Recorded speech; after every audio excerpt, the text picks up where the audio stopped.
immunity is again. Not something perfect, but a useful tool that could have been used, but also something that could have helped people by telling the public, my goodness, you're not going to die now. You have a chance. If you've already had it, and you're 85 years old and you're at risk for it, and you're wanting to feed your wife, and they're telling you to wear 4 masks and not be around your wife when you've already had it, it made no sense. I visited with a man whose mom was 83 and she was dying from COVID. They go to the hospital in Orange County. They won't admit her to the hospital till she's vaccinated because we have a policy that everybody in the hospital must be vaccinated. She's got COVID and they wanted to vaccinate her again. At one point in time, the CDC understood this. They told people, don't get vaccinated if you've had COVID within 3 months. Why? Because it may give you a heightened immune response when you've already got a heightened immune response. But giving a person very sick, and many of the people who died from COVID died from sort of this storm of response, this immune storm. The answer wouldn't be try to stir up their immune response more by giving them a vaccine. The answer was actually steroids, and good old-fashioned steroids, 37% reduction in death. It turned out to be way more valuable than remdesivir, way more valuable than any of the other treatments. But I don't remember ever hearing a complimentary word on natural immunity or steroids or anything else. And you know, I wish we could have done more today. I would have been willing to accept an apology today. I'm sorry I made mistakes. We all made mistakes. And, you know, at the time I thought the gain of function research was, you know, the risks of it were worth the benefits. But I've reassessed since 15 million people died. People say, well, gosh, these things never happen. We know it happened in 1977. We know with 100% certainty a virus escaped. In 1977, there's something called the Russian flu. Nobody's exactly positive how it got out. But when they sequenced it, they found out that a flu in 1977 had exactly the same RNA as a 1954 one that they had in the lab and they had created a vaccine for. In fact, turns out anybody born before 1954 was immune, and the only people who got it were people who had been born between 1954 and 1977. But it was identical. The genetic sequence was identical to this vaccine or the virus from 1954, and that doesn't happen because these respiratory viruses are always mutating. To be identical means it had to have leaked from the lab, proof positive that it had. So we know this happens. An author by the name of Young wrote a book and said there was 1,200 cases of significant accidents that have occurred. We knew all of this, and yet it was completely discounted because I think you were worried that if it was seen that you funded dangerous research that started the pandemic, you'd get blamed. And it was a concerted effort. It wasn't just you. Anybody associated with the funding decided we needed to protect ourselves. Senator Johnson. Thank you, Mr. Chairman. You mentioned that we lost knowledge of natural immunity. I didn't. Dr. Fauci did. I supposedly had an asymptomatic case of COVID because of the very faulty PCR tests. I never got vaccinated or injected. There's no way I would have done that because I found out enough about the mRNA gene therapy. But you also brought up the issue of hospital protocols. I'm going to be holding a public event on hospital protocols. We've already received a couple hundred testimonies. They are heart-wrenching. They are heart-wrenching. Here's an excerpt from the testimony of a staff surgeon, very experienced, doctor for decades, at Providence Regional Medical Center, Everett, Washington. Quote, after our hospital was given remdesivir by the CDC, we were provided misleading/inaccurate information about the drug biomedical leadership. When I had a young trauma patient who was a perfect candidate for remdesivir, the infectious disease doctor on call told me to not give it to her because, quote, she seemed like a nice girl. He concludes it was known early the remdesivir kills. As I said, nurses referred to it as run, death is near. So again, I've always been, because it never made sense to me that we put all of our eggs in the experimental gene therapy. If you knew anything about it, you would have avoided it like a plague.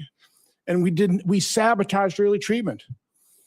But the only treatment we really approved, monoclonal antibodies, which I think basically worked pretty well, but those weren't particularly available. They were denied an awful lot of patients. It was all remdesivir. Based on a study that the NIH changed the endpoint from mortality, because it had no impact on mortality, to days of recovery. A drug that the WHO recommended against its use in COVID in November of 2020, but a drug that cost over $3,000 for a course of treatment, versus things like ivermectin, hydroxychloroquine, who even Dr. Fauci in I should have got that one out because I want to take this time to enter things in the record. Said, we need to have a very tight protocol on remdesivir because it's unknown, but hydroxychloroquine, that's approved, some side effects, but we have a long history of it. Let's put up my latest chart.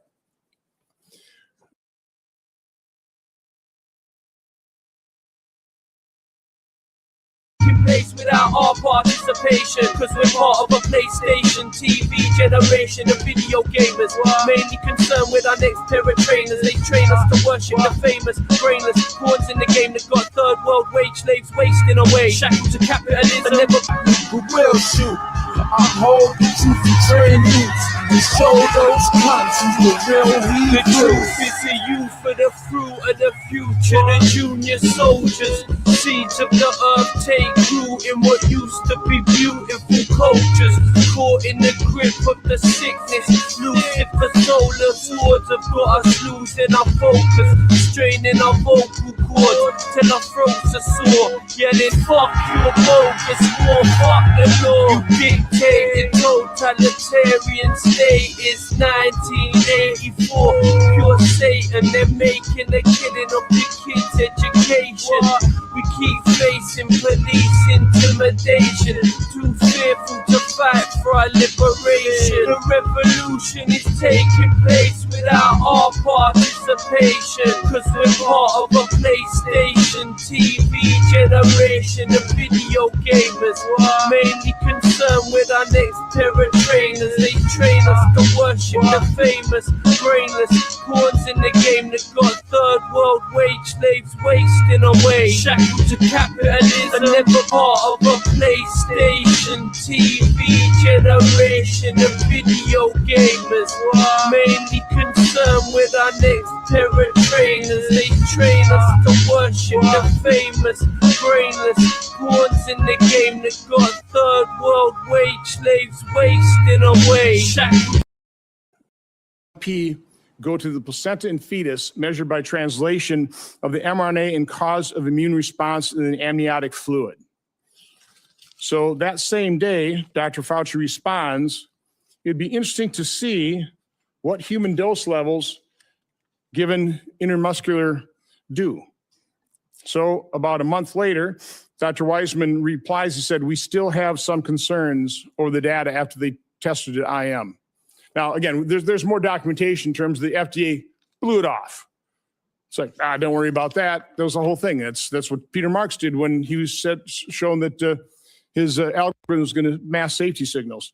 The last thing I want to enter in the record here is, and I want to make the point, why is this important? That they buried the treatment of severely injection injured. The fact that we haven't acknowledged these injection injuries, these people can't get treatment. They're being gaslit by their doctors. So it's all in your head. The rate of the injection injured of suicides is increasing because they've given up hope, because our medical establishment and federal health agencies completely failed them, failing to acknowledge it. So again, Dr. Nath was diagnosing and treating injection injured in March of 2021. This concerned people. So you had Dr. Walter Koroshitz, writes Dr. Fauci. One of the points he made, there's been a steady, slow stream of reports to me of post-vaccination neurological conditions. Dr. Nath has been collecting a bunch. He has reports sent out to publish. Well, that alarmed everybody. Boy, you can't let the public know what's actually happening. You can't actually let the public know what the science is showing.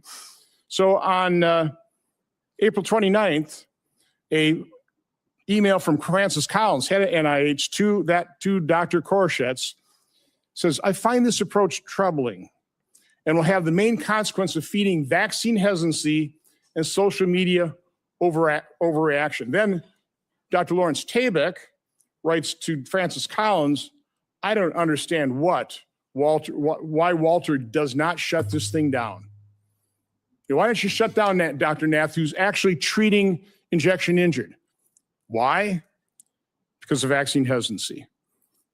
And because we haven't acknowledged that, and the reason I've been advocating for Room? No, because the judge would put you in jail. I can't do that today, but I can have you. Would you behave this way in a courtroom? No, because the judge would put you in jail. I can't do that today, but I can have you escorted from the premises. So I would say, sir, sit quietly and don't say another word. I said, sit quietly. You are not recognized. Another word and you're gone.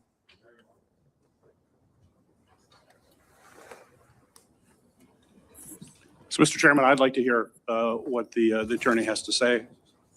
He is not recognized by the committee or the chair. If he speaks again, he will be removed from the room. This testimony is from Anthony Fauci. This is not a game with his lawyers.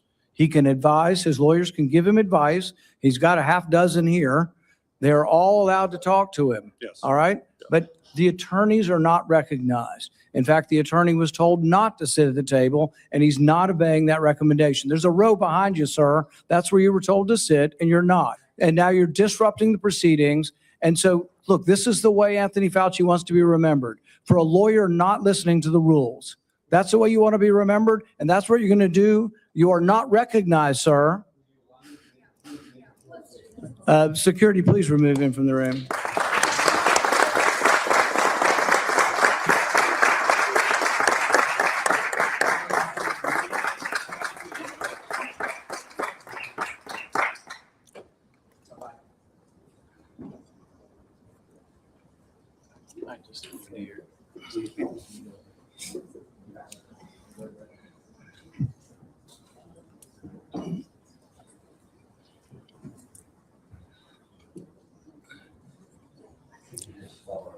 Would you behave this way in a courtroom? No. Okay. But again, having the humility to say that was a bad idea. Yeah. Having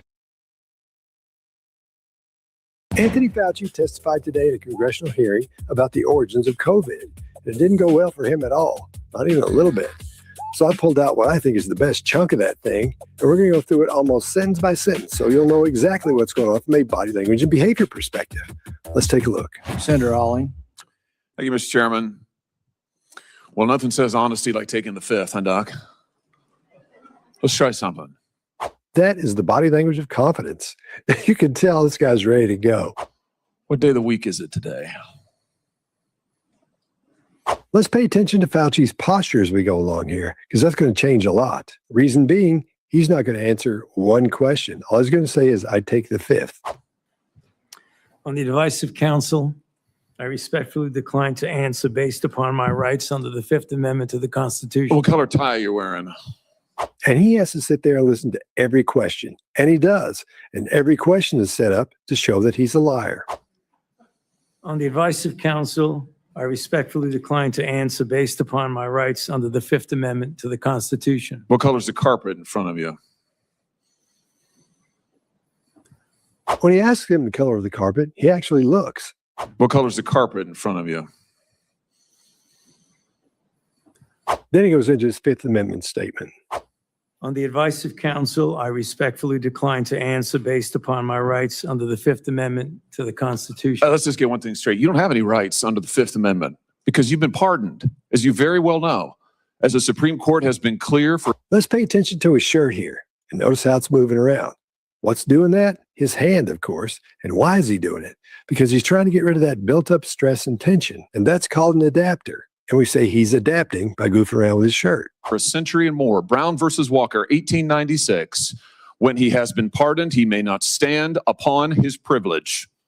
You know that. Your lawyer is sitting behind you now, shifting nervously in their chairs. They know it. That little face scratch doesn't seem like much, but it's a lot, because that lets us know the stress is rising even higher. This isn't about the Constitution. This isn't about the law. This is about contempt. Contempt for this body and contempt for the American people. That's a classic right there. You see that finger go down the shirt and he pulls on a little bit? He's airing out his shirt because he's getting a little hot. And when we get stressed, a lot of times we'll heat up. And boy, is he heating up. But I think I know why you're doing it. It's because you don't want to answer questions. It's because you did all kinds of terrible things. It's because during the pandemic, you got rich, didn't you? You got rich. When you're getting after somebody like that and they start goofing around with the stuff on their desk right in front of them, that's another way of adapting. He's uncomfortable. He's trying to find comfort, but he can't. Things. It's because during the pandemic, you got rich, didn't you? You got rich. There's something interesting. Now look at that. He's stuck his fingers up under his shirt. I haven't seen that very often, but what's happening here is he's trying to self-soothe. He's trying to comfort himself because these questions are a huge blow to the ego, and he knows he has to sit there and take it. And he's thought about this, since he found out he was going to have to testify. That's why sometimes you see weird little behaviors with somebody when they're trying to get rid of that built up stress and tension. And that's a good one. While people were dying, hundreds of thousands of Americans, over 1 million in the end, and you were getting rich. And not only were you doing that, you were using federal employees with taxpayer money to apply for and Now he's frozen up there. Why is that? Because this is a big deal. His brain says, hey, man, you need to keep looking at this guy. Let's see what's going on. We don't want to miss anything. solicit cash prizes for you personally. Cash prizes. Then again, he starts goofing around with that stuff in front of him. He's really uncomfortable as his stress keeps rising. Totaling over $1 million. You did all of that during the pandemic, didn't you? Then he scoots his fingers back up his shirt sleeve again. That's a little bit weird. But again, people do weird things when they're under a lot of stress. Totaling over $1 million. You did all of that during the pandemic, didn't you? That is an expression of shame. And he's being shamed, so it makes sense. That's a question. Now watch how his fingers move up under his shirt while he's answering that question. On the advice of counsel, I respectfully decline to answer based upon my rights under the Fifth Amendment to the Constitution. That is a self-soothing behavior. Anytime you see repetitive behavior like that, that's self-soothing. Let's not forget who coined that, Joe Navarro. You remember Greg Folkers? Who was that? On the advice of counsel, I respectfully decline to answer based upon my rights under the Fifth. He's settled in to keep repeating the same thing over and over and over. Notice now his fingers up in his shirt. Notice how his pinky's kind of relaxed. He's settled in. I think he feels pretty good about where he is right now, although his stress is through the roof. Amendment to the Constitution. Your chief of staff is the answer. Do you remember Patricia Conrad? Who was that? On the advice of counsel, I respectfully decline to answer based upon my rights under the Fifth Amendment to the Constitution. She was your personal assistant. And what were these individuals doing in the depth of the pandemic in November of 2020? There we go. Now he's scooting his fingers around in there again because this is a really big deal. Listen to this. When millions of Americans were suffering from COVID, what were they doing? I tell you what they're doing. Folkers was on your behalf soliciting and gathering information for a cash award. Let's look at it. We've got his email right here, right over my shoulder. Another reason he's so uncomfortable there is because what he did was against the law, and he knows it.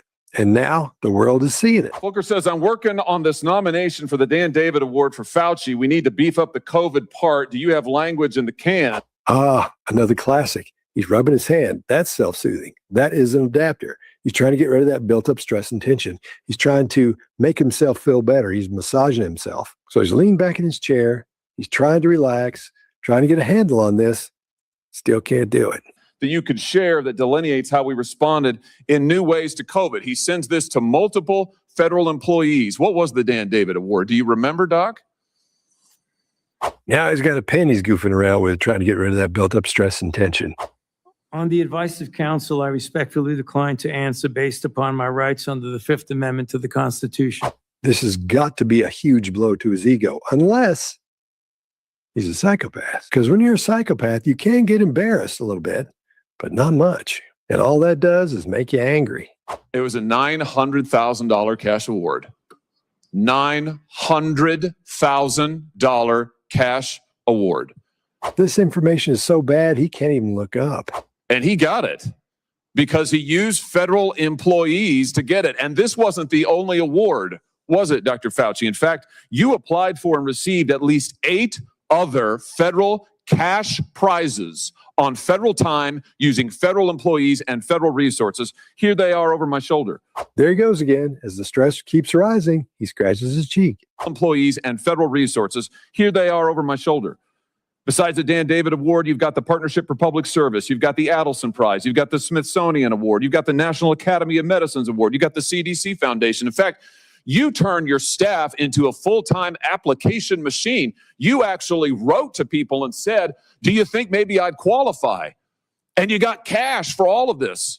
And it wasn't just 1 or 2 employees, was it? In fact, you used 8 separate federal employees on federal time using federal resources to solicit cash awards. Isn't that true?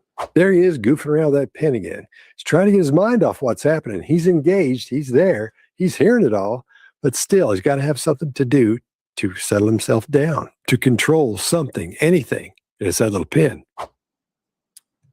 On the advice of counsel, I respectfully decline to answer based upon my rights under the Fifth Amendment to the Constitution. Here they are right over my shoulder. Here's all of them. Notice how his head keeps doing like that. He's trying to act like it doesn't mean anything to him, like it means nothing.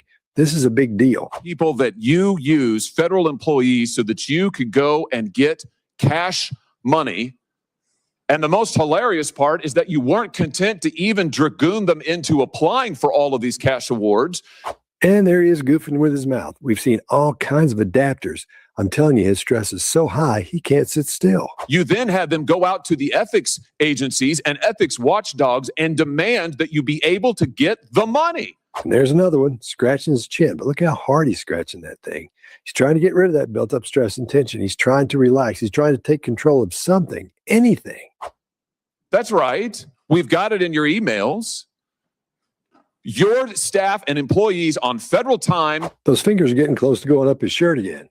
using federal resources, being paid with federal dollars, are soliciting cash for you. And then they're turning around and saying to the agency, we don't want just an answer. We want to get to yes, because Fauci wants the money. That got his attention. As soon as he says Fauci wants the money, his eyes kick up. Because Fauci wants the money. He wants it. We want to get to yes, and yes takes time. This is your chief of staff again, using federal email to pressure the agency's own ethics people so that you could get money, so that you could get rich. There go his fingers up his shirt. This is a guy that's always been in control. He's the one in charge. He's the one that says, here's what we're going to do next. Here's what's going to happen next. And here, he has no control whatsoever. Now watch how hard he's pushing as his fingers go up his shirt. Could get money so that you could get rich. Now let's take a look at that facial expression. That's shame. And it violated the law, didn't it, Dr. Fauci? Didn't it? It violated the law, didn't it? It is a question. You can answer. Go ahead. On the advice of counsel, I respectfully decline to answer based upon my rights under the Fifth Amendment to the Constitution. Again, he can't sit still. Even when he's answering the question, he's got his fingers going up his shirt. He's going up and down. He's really uncomfortable. Obviously, he would be. But man, his stress is high. Federal law, as you very well know, prohibits the solicitation of cash awards or other personal benefits for federal employees. And it certainly prohibits using your own employees to do this. He knows this is going to come up later. Again, he has no control over anything here but what's in front of him. His pen, little pieces of paper, things like that. And then being able to stick his fingers up his shirt and rub his hand a little bit, trying to get some of that stress relieved. This isn't going good. 5 CFR section 2635-205B. It says it right there in black and white. You cannot use federal resources, federal dollars, federal employees, federal offices, federal email, federal time to solicit cash awards. And you did all of it. Look at his blink rate. Look how long his eyes remain closed when he's blinking. That's eye blocking. He doesn't like this. When we eye block, we hear something we don't want to hear. We see something we don't want to see. So we'll literally put our hand in front of our eyes. We'll do anything to put something between our eyes and the situation. Even though we're hearing something, we close our eyes as well. And the worst part is thousands of people were dying while you were doing it. You were supposed to be the nation's doctor and you're playing one on TV, but this is what you were doing with your time. Isn't that true? On the advice of counsel, I respectfully decline to answer based upon my rights under the Fifth Amendment to the Constitution. That was uncomfortable. Watch how his fingers are going up his shirt again. On the advice of counsel, I respectfully decline to answer based upon my rights under the Fifth Amendment to the Constitution. He has no control here, not even a little bit. Yeah, I can see why. I can certainly see why. You know what I can't quite figure out is that why you were so obsessed with it, because you're already rich. I mean, and your scheme worked here. I mean, your net worth now is north of $12 million. You got over $1 million in cash awards during COVID, during a 12-month, 24-month span during COVID. $1 million. That got him as well. Again, he's self-soothing. He's rubbing his wrist. He's got his fingers up his shirt. You knocked down in cash money using federal resources. Now you're worth more than $12 million. You've got a pension that in its first year paid out north of $400,000 a year. 1 million people dead, you're getting rich. When he says 1 million people dead, watch how long Fauci's eyes are closed. 1 million people dead, you're getting rich. 1 million people dead, you're using federal employees to get cash awards for you. 1 million people dead, and you're here taking the fifth because you don't want to admit that what really happened in all that time was a multi-month, multi-year course of self-dealing. Isn't that true, Dr. Fauci? On the advice of counsel, I respectfully decline to answer based upon my rights under the Fifth Amendment to the Constitution. That bothered him. Yeah, well, silence is admission. And here's the real thing. At the end of the day, it wasn't just about the money, really, was it? It was really about a power trip. I mean, through all of this, you want to be the most famous scientist in the world. You were so focused on getting every award and every drop of cash that you could, all because you wanted to be on TV. As he's sitting there listening to that, he moves that pen again. No reason to be moving it. It's fine where it is. He's not going to write anything down. Shouldn't even have a pen there. But there it is. And he's using it to get rid of that built up stress and tension, to have control over something, anything. You wanted to be the sun god of science. You wanted to be the guy who was in charge of it all. You wanted to blambast Trump. You wanted to make sure that nobody else stole your spotlight. You wanted to be the guy. At the end there, it looks like he's burping a little bit. He's having a gastric upset during all this. That makes sense because this is getting down to something that's really important. He's going to get in a lot of trouble for this later on. You had time to sit for In Style magazine. Here's what you were doing with your time. You could sit for In Style magazine, but you can't answer questions for the American people. You could sit for In Style magazine, but you're here taking the fifth. You could sit for In Style magazine and get $1 million in cash awards. But now the cat's got your tongue. I bet he does. Wow. That's tough, man. That's tough on the old ego. When it shows a picture of you sitting there looking all cool with sunglasses on somewhere in a magazine or on a magazine or whatever it is, and they're berating you in court because you've done a bunch of stuff you shouldn't have done. Oh, I tell you what, here's my conclusion from all of this. This was really all about you the whole time. Somewhere along the way, you lost your way.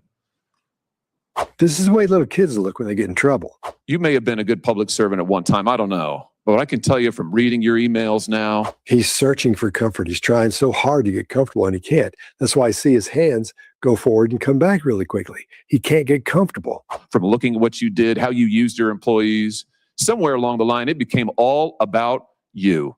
You became a narcissist and a megalomaniac and a liar. And again, he's goofing around with that pen and little papers in front of him. There's no reason to be touching any of that stuff. And it shouldn't even be there because he's not going to write anything down. He's just goofing around with it, trying to get control of something, anything. And you've lied to the American people and you've lied to this body. That's another big one. Pulling on your ear, goofing around with your ear, that's a big deal because you're moving all the way up here and the ears are really sensitive. So you're trying to get rid again of that built up stress and tension. You're trying to comfort yourself. And you've disgraced your profession by doing it. You called yourself the most famous scientist in the world.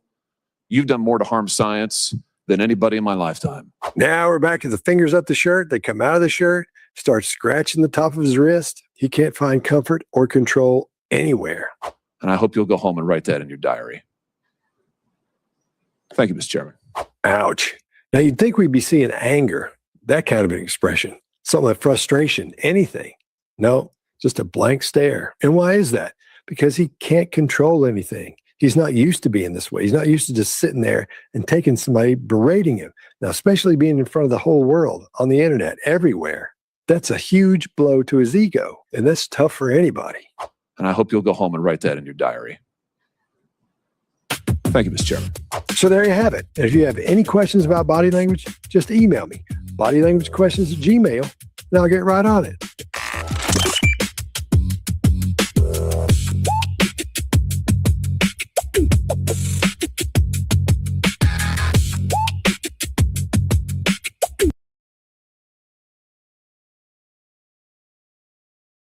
Which is good. I applaud you for that. Having the humility to say, that when you walk into a bar, after having a mask on outside, and then you walk to your table, and then you take your mask off to eat made sense. We can now look back and go, that was ridiculous. And I tweeted about that numerous times, how ridiculous that was. So, Well, I'll submit another tweet. bias. I'll This put- is selection bias right here. I'll put your tweet on the record in which you actually said that a man walked outside with a mask, walked into a restaurant, got in a seat, took off his mask and drank a beer and sat with everybody doing the same, as in like, hey, that's normal. In fact, you said something that I thought was very interesting. You said COVID-19 may never go away. So let's keep people isolated and masked. I will submit these for the records. COVID-19 may never go away as a way to keep people locked up inside, keep people out of schools. In my state, in my city, Cleveland, Ohio, we closed our schools for 18 months. You look at why we have youth violence today, you draw a straight line right to those decisions during COVID. That wasn't a virus that made those decisions. Those were elected officials that decided that control of people was more important. And Dr. Scott, you also, I'll give you a chance here. You also said that 1.2 million people died from COVID. From COVID. Now, I was on the board of Metro Health in Cleveland. We had no idea what actually caused people's mortality. What we did do, because we could, the hospital could collect more money, was we labeled anybody who had COVID, who also died, including motorcycle accidents, of dying from COVID. What I think what you meant to say, I'm going to give you a chance to clear it up. Did you mean 1.2 million people died with COVID as opposed to from COVID? See the difference? Oh, I do see the difference. And I also commented quite a bit about the difficulty making that distinction after vaccines had become available. But I think early on, yes, there were a lot of deaths. I lost over 100 patients. Okay. I mean, from COVID or with COVID? From COVID. COVID was terrible. And But then we had more it definitely became much more complicated to reconcile people who died with COVID from COVID. But you didn't have a problem. You were a pretty definitive statement. But what Dr. Rogers said earlier was interesting, which is more people died during the Biden years. Now, just to remind everybody, it's important. Biden put out an executive order that said if you don't get vaccinated, you could lose your job.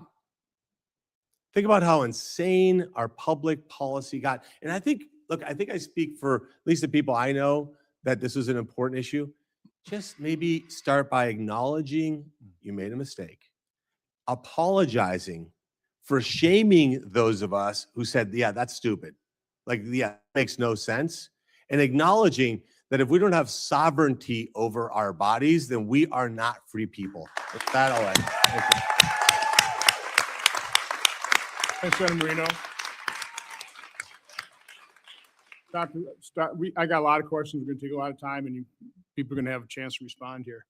By the way, PSI hearings are definitely different than normal Senate hearings. I mean, when I first got here, it had Senator Levin. He would have a book that thick, and the hearings would literally run all day long. Go through in detail. That's kind of like to do here tonight. It's not all day long because we only have the afternoon, but we're going to get into a lot of detail here. Dr. Scott, you did mention you said about 100 COVID patients. Can I just ask you, what did you treat them with? What were your drugs of choice? I mean, what was the treatment? Yeah, so I've treated hundreds of COVID patients, and did you say you lost 100 then? I'm sorry. I'm not trying to. I lost dozens of patients, Yeah. Probably over 100. I lost track, to be honest. Okay. It was awful. Okay. I lost many nursing home folks who live nearby, and multiple a day sometimes. So what was the protocol did you use? Did you use remdesivir? Were you using monoclonal antibodies? Did you ever try ivermectin or budesonide or some of the other generic drugs that were recommended? So I was going based on the best available evidence. My role was actually to focus on the best available evidence for therapeutics. I helped develop the guidelines. And so, yeah, we used, remdesivir if patients met eligibility. We used dexamethasone, which clearly shows or had been shown to be life-saving. By the way, I had Pierre Corey, I think in May of 2020, he talked about corticosteroids.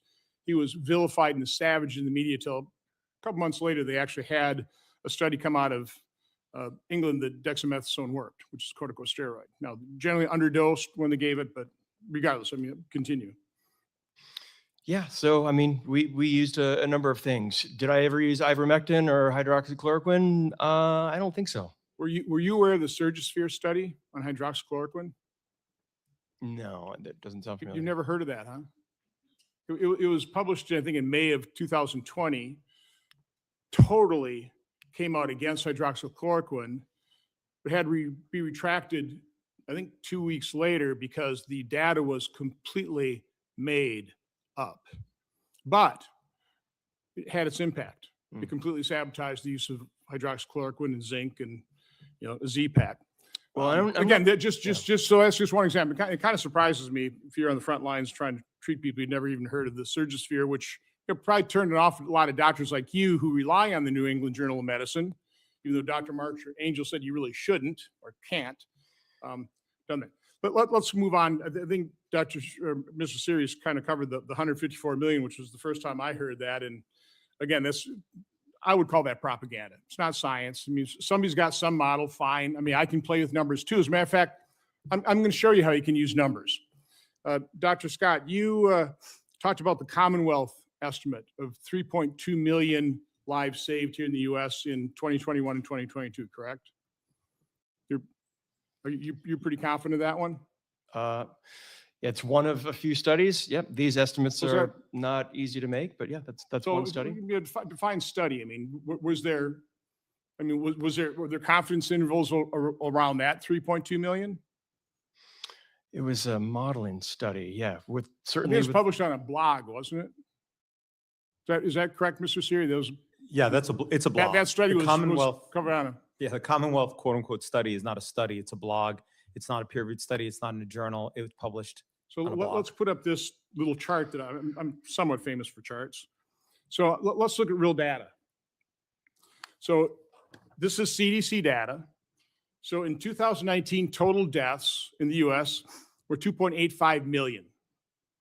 Okay, then we had the pandemic year, 2020, 3.38 million, a little under 3.4 million. So that's an increase of a little more than 500,000 people died in the first year of COVID.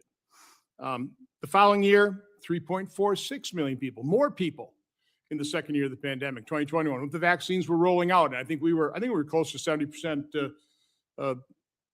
take up of vaccines by fall of 2021, I believe. Some of the estimates are that by the second quarter, over 60% of Americans had some form of Then in immunity. 2022, we started backing down. Now, I think Mr. Siri kind of argues in your piece that, you know, if the vaccines really worked, you'd think even by 2021, because those things are being rolled out pretty quick, you'd probably see those death counts come down, but they didn't. But here's the point I'm trying to make with this Commonwealth Fund study. They estimated 3.2 million people's lives were saved in 2021 and 2022. So if you add that to the actual death count, what Commonwealth Fund is assuming is that in 2021, had it not been for the vaccines, more than 5 million people would have lost their lives in America.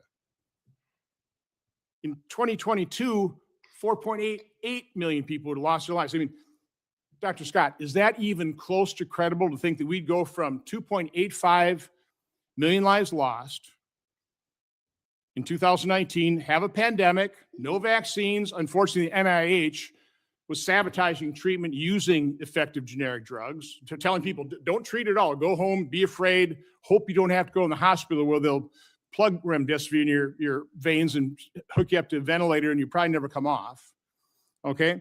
So we had no treatment, had 3.38 million people die that year. Are we really supposed to believe the next year we were going to leap up to 5 million lives lost in America? And then the following year, close to 5 again? Because that's what you'd have to be. In order to save 1.6 million lives in 2021 and 2022, you'd have to be assuming the death rate was going to go from 2.85 million in 2019, 3.4 million in 2019, and then leap up to 5 million in 2021 and 22. Is that at all plausible? Do you believe that? Do you believe that we were literally, had it not been for vaccine, 5 million Americans would have lost their lives in 2021 and 2022? Yeah, I believe that's credible to me. I mean, were you on the front lines? Because it was awful. I honestly cannot express how terrible it was. It was And terrible. there was a dramatic, It was there was a terrible. dramatic decline. It was terrible in 2020.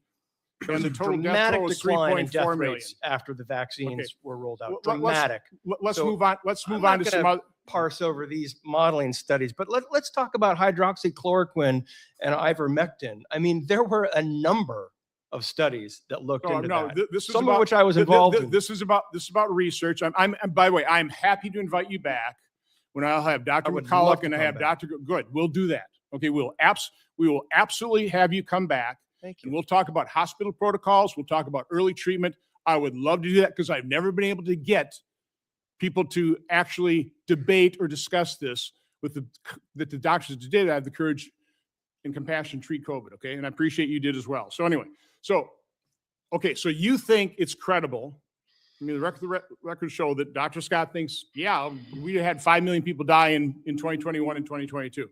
Mr. Siri, you want to comment on that? Yeah, I could add to that just a little bit, which is that, and this is part of my submission as well, that the data reflects that in 2020, when there was no vaccine, the vaccine was first rolled out at the end of December 2020, about 18% of folks, 17% of Americans were infected. And presumably, by the way, the weakest, most frail among us passed away in 2020. Then we get to 2021, where again, the data reflects, and this is my submission, around the same percentage of Americans were again infected. Okay. So no vaccine, like you pointed out, that was the increase. Then there was a vaccine in 2021, the vaccination rate went through sky high by the second quarter of 2021. When Delta's coming, the immunity rate, according to the data, is over 60%, but yet all-cause mortality increases. And I'll point out one last thing about this. Remdesivir, and this is a great example of the By the way, corruption. you know of what nurses call that? Run, death is near. Well, I'll give you an example of the corruption of science with remdesivir. The way you should do a study is you come up with a study design and then you implement it, because this way you avoid introducing bias. If you start the study and then you're like, ooh, you don't like what you're finding, and you change the study design, that introduces bias. And that is exactly what happened during the remdesivir clinical trial. The endpoints in the middle of the trial were changed by Gilead as it was going on. In fact, we wrote to Dr. Fauci. Dr. Fauci specifically about that. That is precisely what you should never do. It introduces bias so they can get the results. By the way, do you that they remember how wanted. many people had some kind of financial conflict of interest, the people that approved that with there was- Gilead? Yes. It's like 9 out of 16 or something like that. A significant number. And obviously, there's lots of folks who've treated COVID during the pandemic, and there's lots of, you had Dr. Jordan here, for example, and he's had a clinic. I think he has dozens and dozens of clinics around the country, and he lost, as he would explain, the protocols he implemented, lost very few people to COVID. I know other doctors in that similar situation using budesonide and so forth. Dr. Rogers, you have something? Dr. Scott, I think you wanted to say something? Yeah, I want to add to this debate. So I watched every single meeting of the Advisory Committee on Immunization Practices and the Vaccines and Related Biological Products Advisory Committee in 2021, 2022, and 2023, when all these COVID shots were being authorized for use in this country. And after a while, the CDC's own research showed that the protection from the vaccine, if any, was between months 2 and 6. And by 6 months, it showed negative efficacy. So I'm watching the hearings on my, computer screen at home. I'm yelling at the screen. The COVID shots have negative efficacy after 6 months. Tell me how a shot with negative efficacy is saving lives, and it has the worst side effect profile of any vaccine in human history. So how exactly is a vaccine with the worst side effects and negative efficacy saving lives? That's a preposterous claim. What ended the COVID pandemic was the Omicron variant that was more transmissible but less lethal. The vaccine, how many people it helped? I think it's an open debate. It could be a net negative. Well, maybe we can look at the clinical trial data in which 21 people died in the vaccinated group and 17 died in the placebo group. I do want to, again, I believe the first study that came out of showing negative efficacy came out of Denmark. But Dr. Scott, you said you want to say something, then I'll turn it over to Senator Blumenthal. Well, I just want to say, in 2020, 2021, my colleagues and I were doing absolutely everything we could to save lives. Okay. We weren't using remdesivir because we were paid to use remdesivir. And remdesivir, I have to say, I never thought was, a game changer, but it's not that. By the way, the hospitals were unsafe. paid handsomely for using remdesivir. Okay. Well, I never saw that. And coding somebody as a COVID patient as well. But I never saw that. But in terms of, whether or not the vaccine saved lives, it's not just that one study. I mean, there's there's a Stanford Ioannidis study from that was published in JAMA recently that showed that the COVID vaccines probably averted 2.5 million deaths. So, you're cherry picking by saying that I'm, hanging my hat on that one Commonwealth study. I'm not. Because I've also posted about these other studies as well. How many lives did the COVID vaccine save? I don't know. I don't know for sure. But I did see with my own eyes the dramatic decline in deaths between December of 2020 and mid 2021. Variants did change, and Omicron was less lethal. But Delta was a real Omicron problem. didn't hit until 2022. I understand. Delta was a real problem. Senator Blumenthal.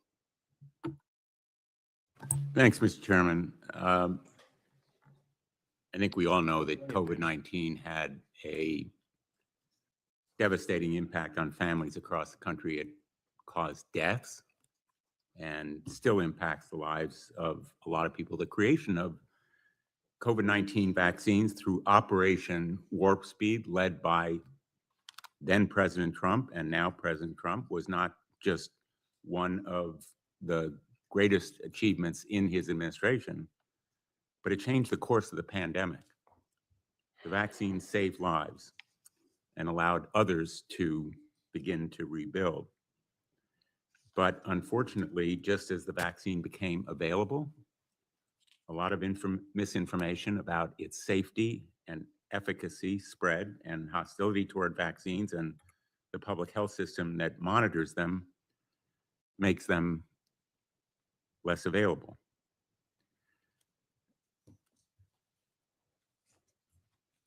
I want to ask you, Dr. Scott, you saw firsthand what it was like to treat patients when the COVID-19 pandemic began and after the vaccine was approved and disseminated. Based on the studies you've done,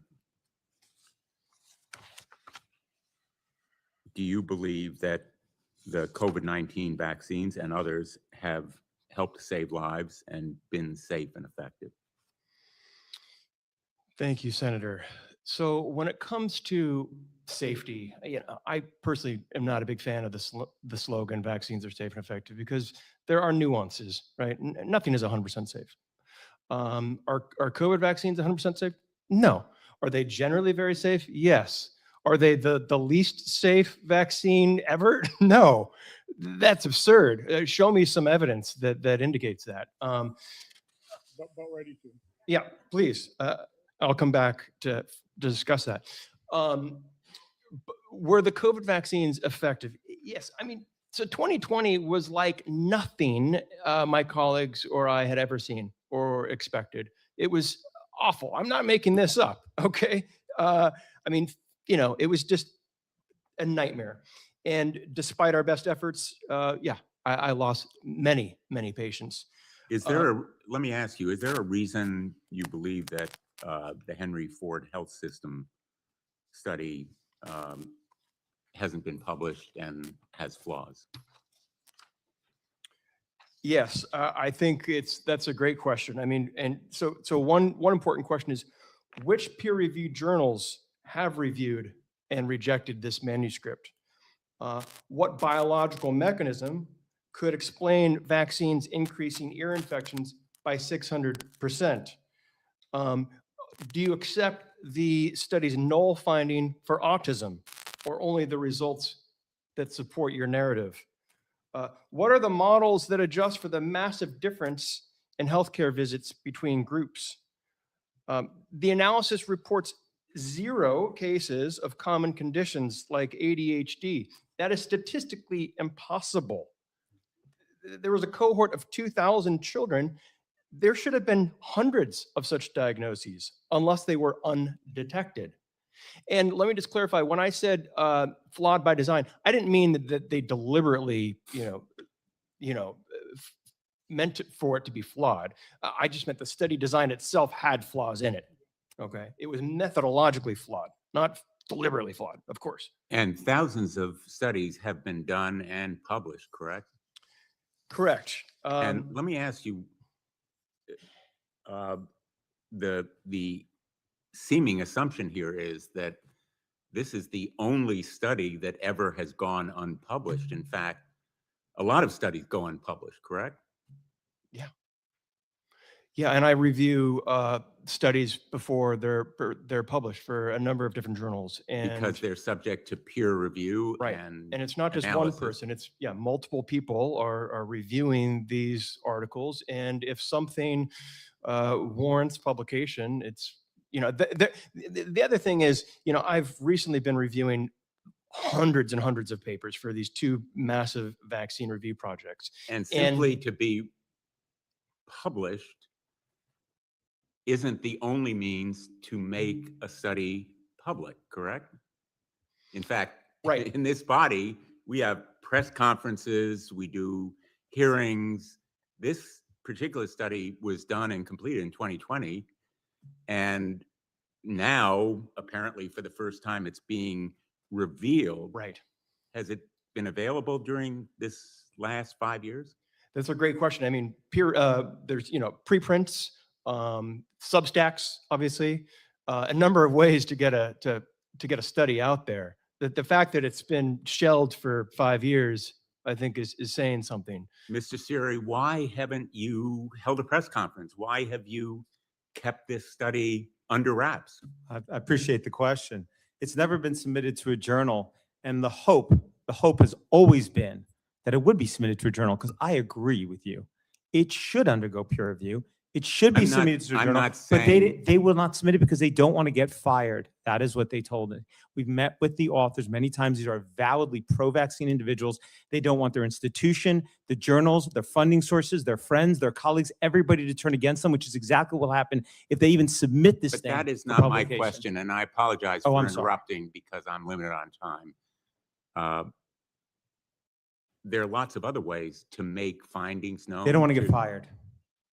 No, I'm talking to you. Oh, because I want, they are the scientists. They're the ones who have their name on it. They should put it out, not me. My hope is that they would put it out. I wanted the normal course scientific process to work. Look, it's a retrospective epidemiological study. Let them put it in a preprint. Let it go through peer review. Let others try to replicate it. Maybe they'll find a different result. I'm really curious why you and Senator Johnson or another member of the Congress or members of the health community didn't hold. Let me answer that for you. Can I just finish my question? Sure, go ahead, Mr. Chairman. But I'm going to answer for you.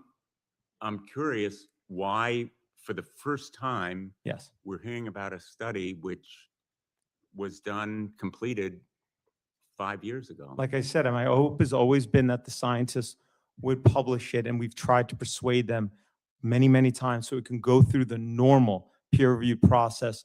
I don't want to run ahead and go put it out there, because you know what that would do? It's going to happen exactly what's happening right now, is you're going to say the things that you're saying, Senator. Well, this is not going through the normal process. This isn't getting submitted to a journal. The answer to that is, I'm going to say it again, it epitomizes the corruption of science. It shows precisely why studies that show vaccines have problems never get I don't published. think, with all due respect, So, Mr. Siri, that let me you've do it. answered my question. Let me answer it, And- okay? and No, let me Mr. answer. Chairman, Your the time's reason we expired. have witnesses is so that I they can understand, answer our but question. I'm part of this. I'm part of this answer. Okay.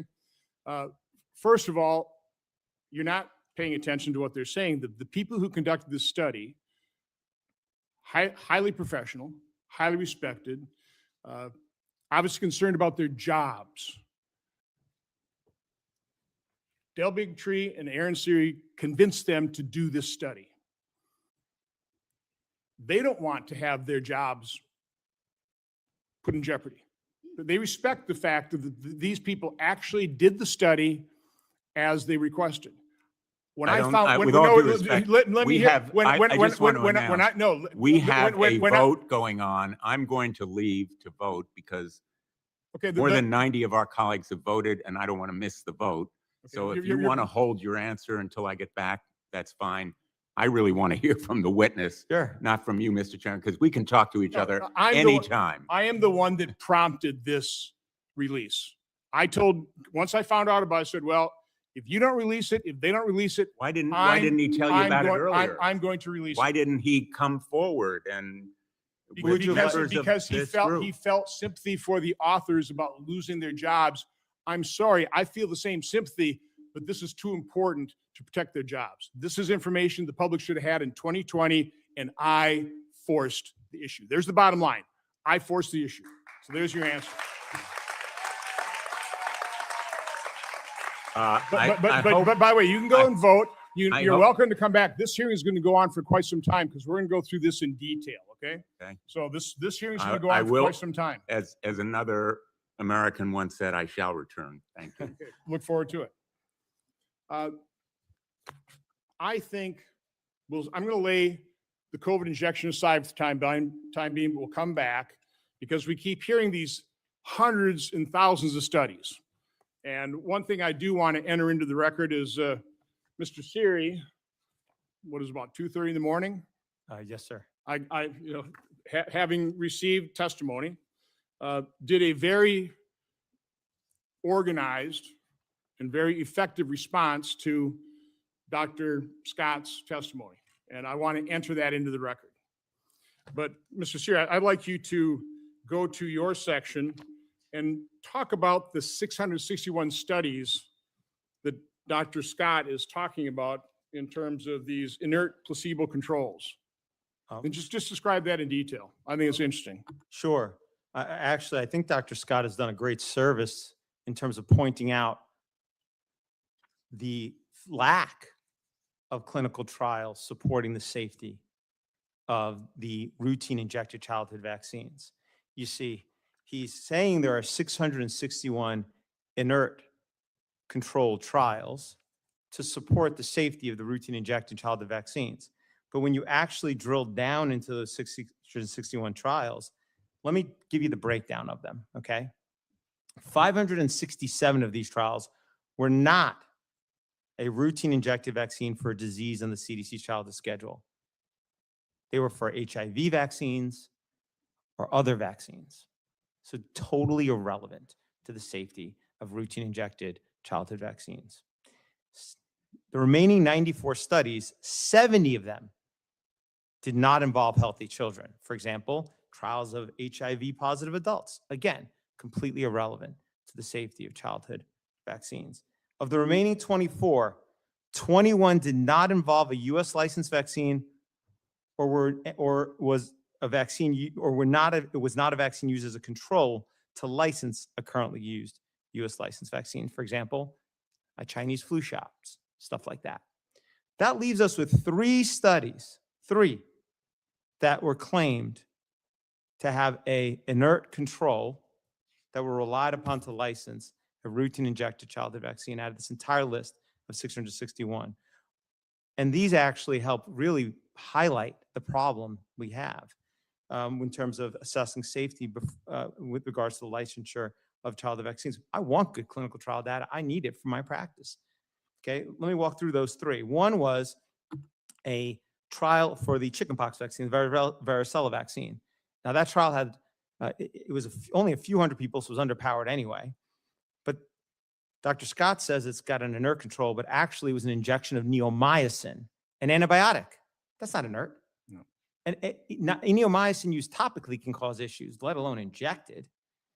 The second one was Gardasil 4 trial, which had thousands and thousands of girls and women in the control group. Almost all of them got an aluminum adjuvant injection. And then there were a few hundred, only a few hundred, that were labeled as inert control, but they weren't. They got everything that's in the vial except for the antigens in the alum, which included L-histidine, sorbate 80, sodium borate, yeast protein, not inert. And then the third one was a Gardasil 9 trial, which finally, by the way, did have a saline injection, just a few hundred. There were thousands and thousands of girls, women in that trial. They all got an injection of lumimagen, which I don't even know if it's ethical to inject somebody with something that's neuro and cytotoxic, but leaving that aside, the few hundred that got the placebo, but they only got it if they first got 3 doses of Gardasil 4. So again, not an actual inert control group. The result is there's 0 trials, 0, which were relied upon in this list of 6061 to license a routine injected vaccine on the CDC schedule that included a placebo, as well as 0 trials of a vaccine used as a control to license a routine injected vaccine on the CDC schedule. Ironically, by the way, this list supports the opposite of what it pretends to do. And if you want to know what was relied upon to license routine injected childhood vaccines, it's easy. Look at the clinical trial documents. That's what we do. And in fact, my submission to this committee went through every single vaccine that's a routine injected vaccine, and we cited precisely what the control was. Now, I'll just point out one quick thing here too, is that the CNN fact-checked Secretary Kennedy's claim that there is no routine injected childhood vaccine that was licensed based on a placebo-controlled trial. And it relied on Dr. Scott's list, which at the time had about 248 trials listed as being inert. Secretary Kennedy then did exactly the analysis I did, put it out on a tweet, took it apart. Not one of those was relied upon to license a routine injected childhood vaccine, nor was it used as a control to license a routine injected childhood vaccine. And then after that, apparently, somebody then scrambled all the RCT numbers for those 248. So you can't match it up with the secretary's tweet. And I guess to bury that issue, just added hundreds more, hoping that it can just hide behind this mountain of trials. But when you look at it carefully, it does not support the safety. In fact, it points out, it shows exactly the lack of safety. What's critical is this. Look, if you want to know the safety of a vaccine, and we need this stuff when parents call us and say, my child got XYZ issue after a vaccine, you need trials that are, one, properly controlled, which means either they got to get an inert substance or another vaccine that was properly licensed based on a robust trial. And then even if it has a proper control, it still needs to review safety long enough. And then even if it has a proper an inert control and it reviews long enough, it's then still needs to be properly powered. It needs all 3 to be a proper, valid clinical trial. And I can tell you, there's not a single routine injected childhood vaccine on the schedule that meets those criteria. So again, the whole point of developing or doing this list, this crowdsourcing or whatever, leading an internet effort for the 661 studies was all to prove Secretary Kennedy wrong when he said that there's never been any of the vaccines on childhood schedule that have had a true placebo-controlled, random-controlled trial.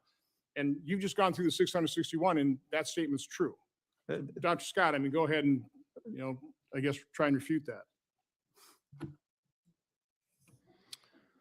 So, yeah, the reason why we did this project was to, yes, directly address through systematic evidence compilation the questions around the quantity and quality of clinical data supporting vaccine safety and efficacy.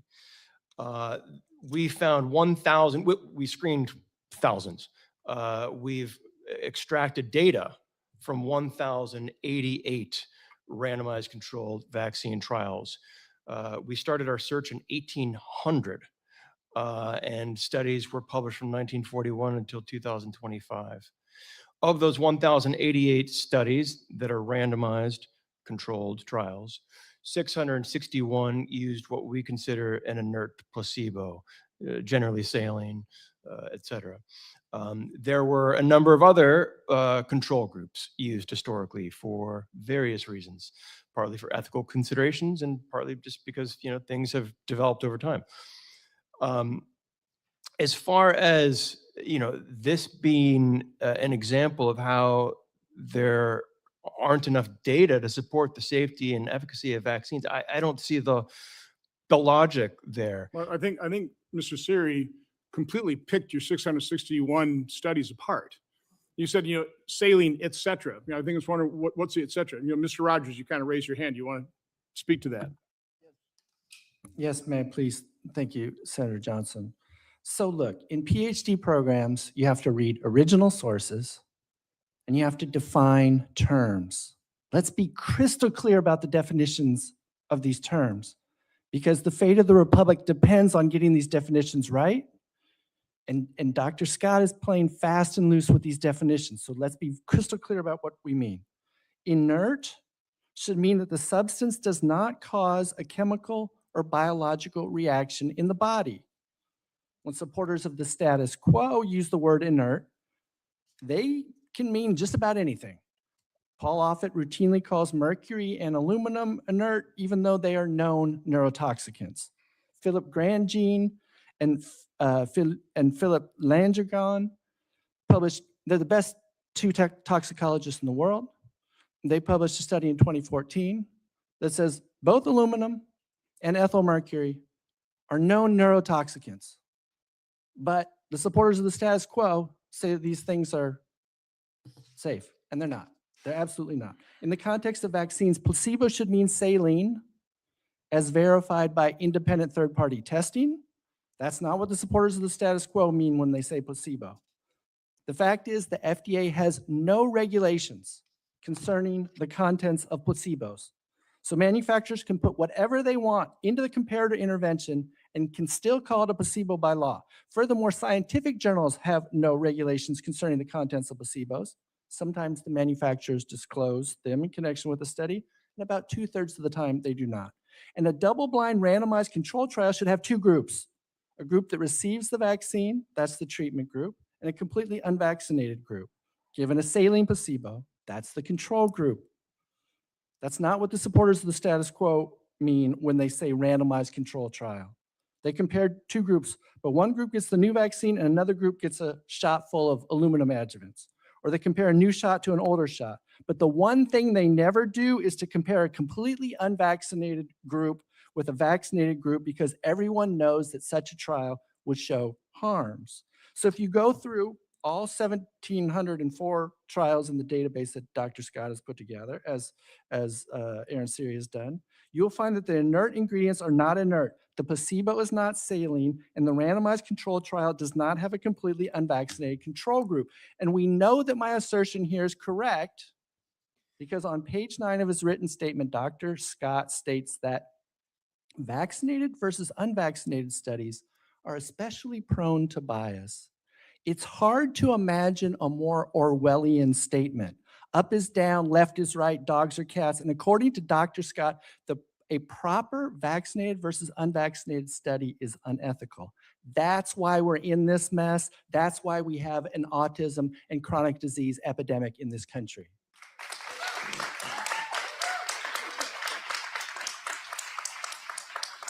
Scott, first after Scott respond to that. Yeah, I'd be very surprised if you went through all 661 trials.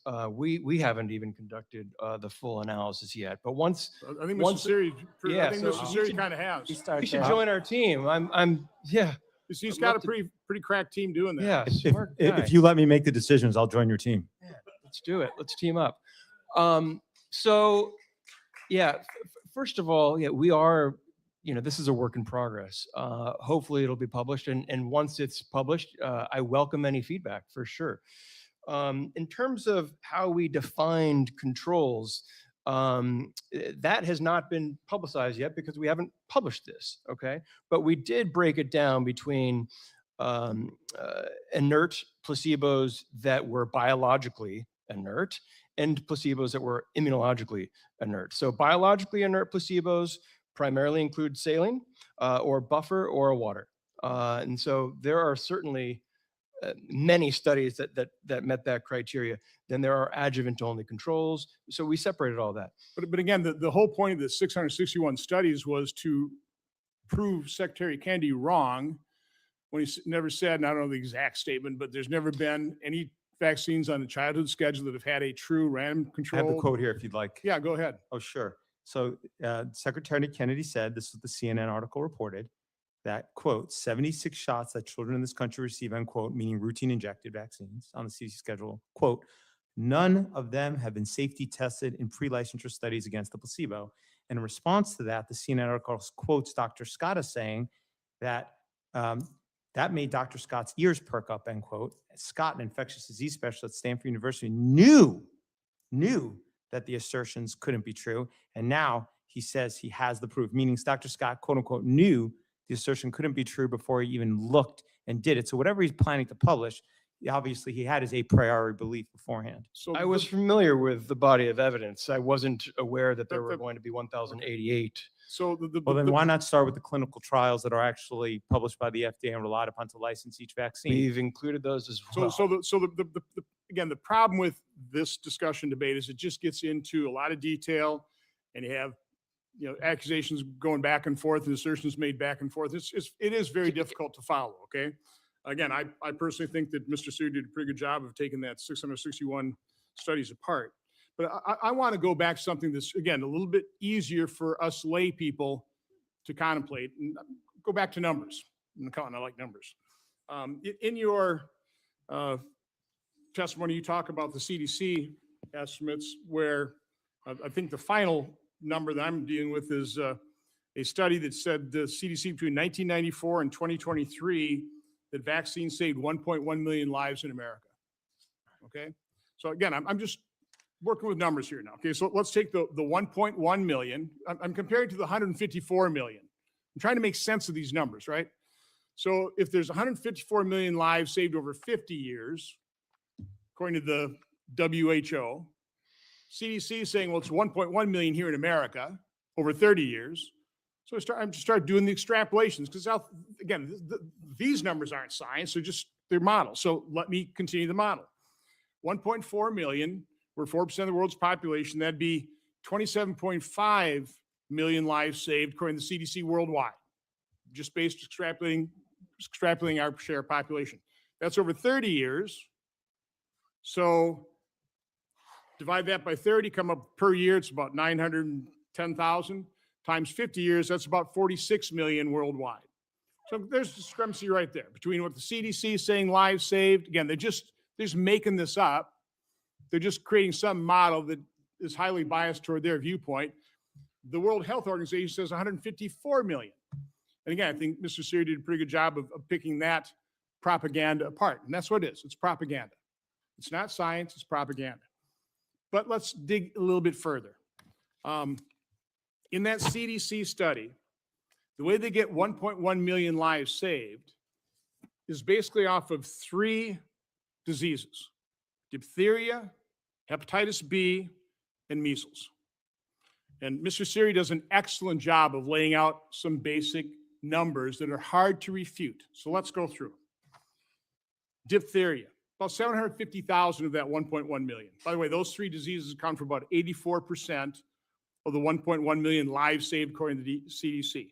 So how do they calculate that? Well, they say that diphtheria, they've saved about 750,000 lives over 30 years. That's 25,000 lives a year is what they're claiming is saved with vaccines preventing diphtheria deaths. The problem with that number is in 1948, when the first vaccine was licensed for diphtheria, the actual death was 634 per year. But let's, by the way, put up the diphtheria chart here. I think we have it on the video as well, don't we?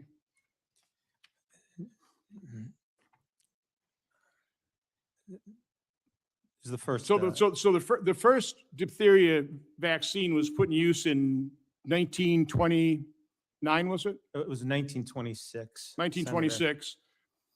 But the first licensed vaccine was 1948. Well, between 1900 and 1926, the mortality from diphtheria. Oh, I'm getting to that. So the first licensed or the licensed vaccine was in 1926, but it was rarely used. And between 1926 and the 40s, the mortality declined at the same rate in areas that used it. mostly major cities. So by the time the first vaccine was widely used, to obtain licensure, 1949 was the first licensure. the of death rate PCP. had already declined by 97.8%. When routine vaccine use really began in By 26, 1949. it already declined by about 80-some%. But it Between- wasn't from vaccine. That's from improved sanitation. We weren't living in squalor. There's better nutrition. There's a host of reasons why diphtheria dramatically was reduced in terms of rates per 100,000. So by the time we really started widely using diphtheria vaccine in 1948, we'd already reduced the cases, the rate fatality of. Mortality declined by over 97%, and Okay, none by of that, 98%. virtually none of that had to do with vaccine. But It couldn't again, have been. that year, there were 634 deaths. That's right. And the CDC is saying we're saving 25,000 deaths a year of diphtheria. Yeah. Okay. So that's the most stark example of this. Hepatitis B, they're claiming 3,000 lives saved per year. Right. But in 1980, when that First vaccine, vaccine 1981. first came about, there were about 294 deaths. It's actually increased now that we've got the vaccine out there. There's about 1,700 deaths a year now. So the number of deaths have gone up, but they're claiming 3,000 lives saved somehow. So for measles, they're claiming about 2,700 deaths per year. 1963, prior years to the release of that vaccine, they're about 400 deaths per year. And there were So, about so in total, if you add up those three illnesses, okay, a total of 30,700 lives claimed saved per year for those three illnesses, whereas the death rate of the year of basically use of vaccines total 1,328. So they're literally claiming a 23-fold increase of lives saved over the actual death count when the vaccines came about. So again, there's all these claims, 154 million, 1.1 million. The numbers simply don't add up. And what's very clear, we could actually put up the measles chart. We could do that in the same basic dynamic. By the time we actually had a measles vaccine, there was a 98% reduction in the rate of mortality with That's right. measles. With Again, that was with through- increasing that was through population. again, that's right, the book Dissolving Illusions. Improved sanitation, improved nutrition, I mean, antibiotics, I mean, other treatment, which is a big problem with me with COVID, that we sabotage treatment. We ignored treatment and put everything toward the COVID injection. But anyway, I think that's a point that needs to be made. You know, what actually brought down the rate of death in these infectious diseases? Sure, vaccines might have provide the tail end of that, right? But the bulk of the reduction of those diseases occurred well before vaccines ever became popularized. Correct, Mr. Siri? Absolutely. And overstating the benefits of a medical product is just as dangerous as overstating its risks. Sorry, And they Blumenthal. overstate the benefits based on this data by numerous folds. There's a few other points regarding that if you'd like me to address them. Sure. Thank you, Mr. Chair. Just by way of explanation, I voted, and we have another hearing going on in the Judiciary Committee on internet safety for the parents in this room. When you're done here, if you want to come over to the subcommittee of the Judiciary chaired by Senator Blackburn of Tennessee, we're looking at ways that the internet and social media can be made safer for children, Kids Online Safety Act. And I say that by way of explanation for my absence. I do apologize, but I think maybe we have some common ground on stopping toxic content that's driven to children by big tech.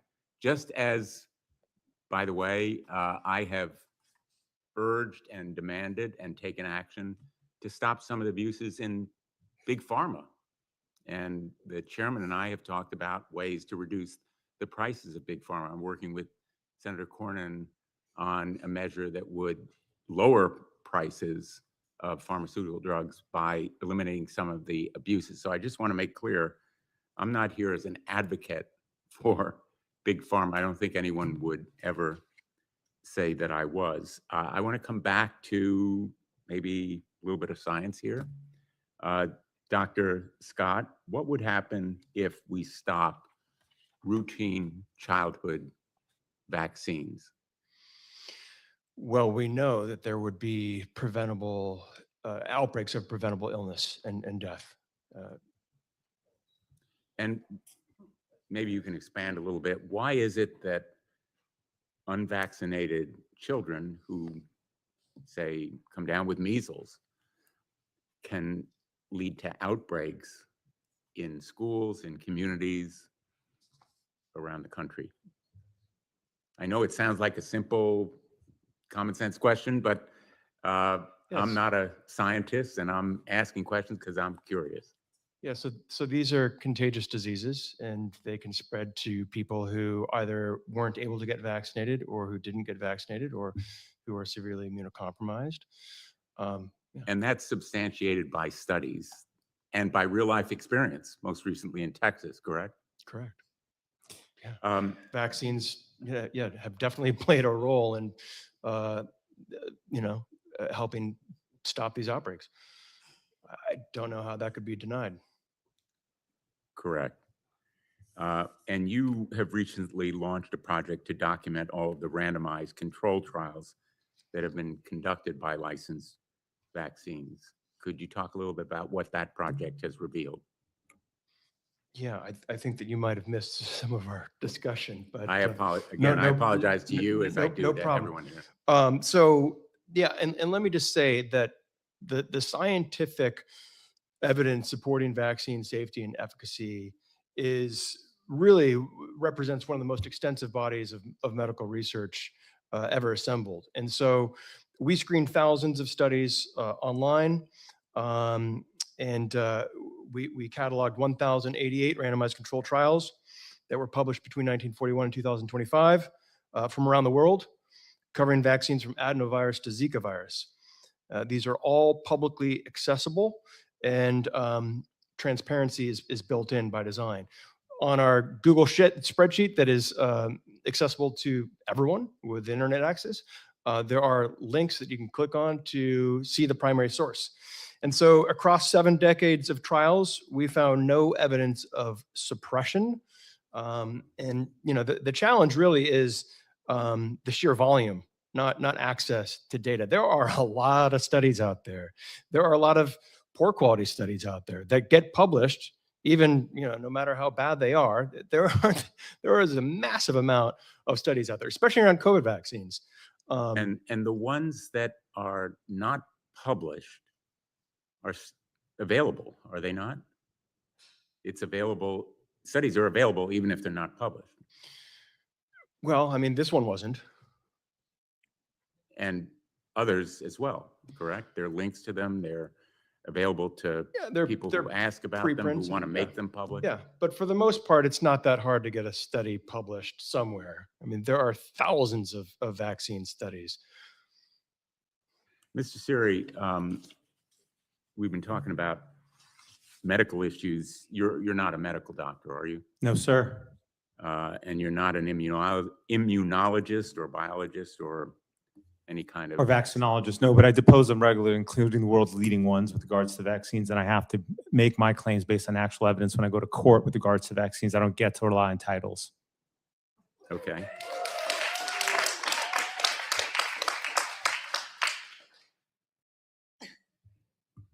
But you're not a doctor. No, I prefer not to be a doctor because I prefer to rely on the evidence, not slogans like we've been hearing. Okay. Let me ask you, have you spoken to Secretary Kennedy about his decision to approve COVID-19 or limit the approval and availability of COVID-19 vaccines? No, sir. You have not. Okay. Have you spoken to him about the vaccine injury compensation program? I do not recall. You have represented him, correct? Yeah, I represented him when he was running for president of the United States of America. I've represented him during that period to get him off ballots across the country. I've represented him in some other capacities. I've also co-counseled with him in many cases for almost a decade. Have you been under consideration to be part of his team at HHS? I have not put my name in to be part of the government. I respectfully prefer to be outside of government. Mr. Rogers, I understand your degree is in political economy, correct? Correct. As I imagine you know, to earn a PhD, one must make an original contribution to knowledge as verified by external peer review. That's the degree that I have. And unfortunately, these days, medical school is just a glorified trade school for people trained to obey the pharmaceutical industry. Now, trade schools can be great, but Western allopathic medicine has completely lost its way. So, but I'm a doctor of philosophy and social sciences. Okay, I guess we've established your views on the medical profession. You know, I'm curious, I don't know the answer to this question. In some of your Twitter posts, you said, and I'm quoting, "You people are all going to spend eternity in hell. Nuremberg 2 first, then hell." What did you mean by that? Thank you for the question, Senator. I believe that we are in the midst of one of the greatest crimes in human history. We have a product being injected into children 70 plus times over the course of their development that's never been tested against a proper saline placebo. Over that course of that time period, chronic illness in this country has gone from 10% of children having one or more chronic conditions to now more than 50% of children having one or more chronic conditions. Secretary Kennedy, in the hearing that was last week, said that the latest data from the CDC says that 76% of Americans now have one or more chronic conditions. And I believe that lots of these chronic conditions stem from iatrogenic injury. We have 3 million children with autism. Back in 1970, the rate was so low that it was essentially zero. I'm outraged by that, and I think every person in this room should be outraged by that. I don't know how to say it anymore clearly that we need to change course in this country. And I'm terribly disappointed by the medical profession. In the social sciences, there's this term called epistemic capture, which is when the entire knowledge production process becomes captured by one industry. And that's what's happened with science and medicine. And so I think we need to change course. And I think the people who have covered up the autism epidemic and the epidemics of iatrogenic injury should be held to account for their actions. Are you comparing? I'm holding up a copy of the tweet. I'm sure you recognize it. You people are all going to spend eternity in hell. Nuremberg 2. And in another tweet, you made, I think, fairly clear that you thought Nuremberg 2 referred to executions. And then you said, if we could hit those sorts of numbers, meaning the numbers of executions following the Holocaust, when pharma fails, we would be doing great. I think the inevitable conclusion there is calling for the execution of people. I think that's overstated. I think you're putting words in my mouth, respectfully, Senator. I'm asking the question. Yeah, no, I appreciate that. I appreciate that. So look, let's put it in the context of COVID. I've already talked about autism. Let's talk about COVID.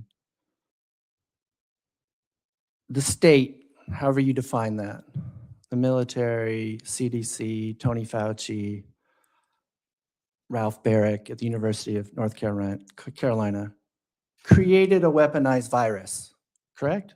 Gain-of-function research. They contracted it out to China, and it caused a pandemic around the world once it was released. The government created a weaponized virus that then got out and caused a global pandemic. When are we going to have accountability for that?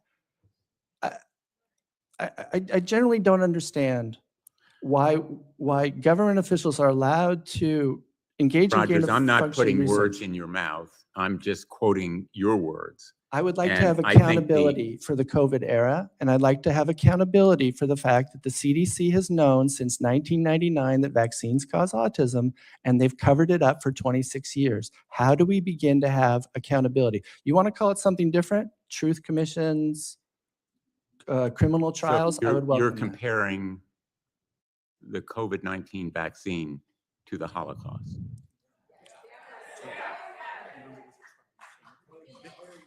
Sir, Well- respectfully. I No, I wait, will first- ask that these posts be entered in the record if there's no objection. No Senator, objection. Okay, if- let's, I want to move on.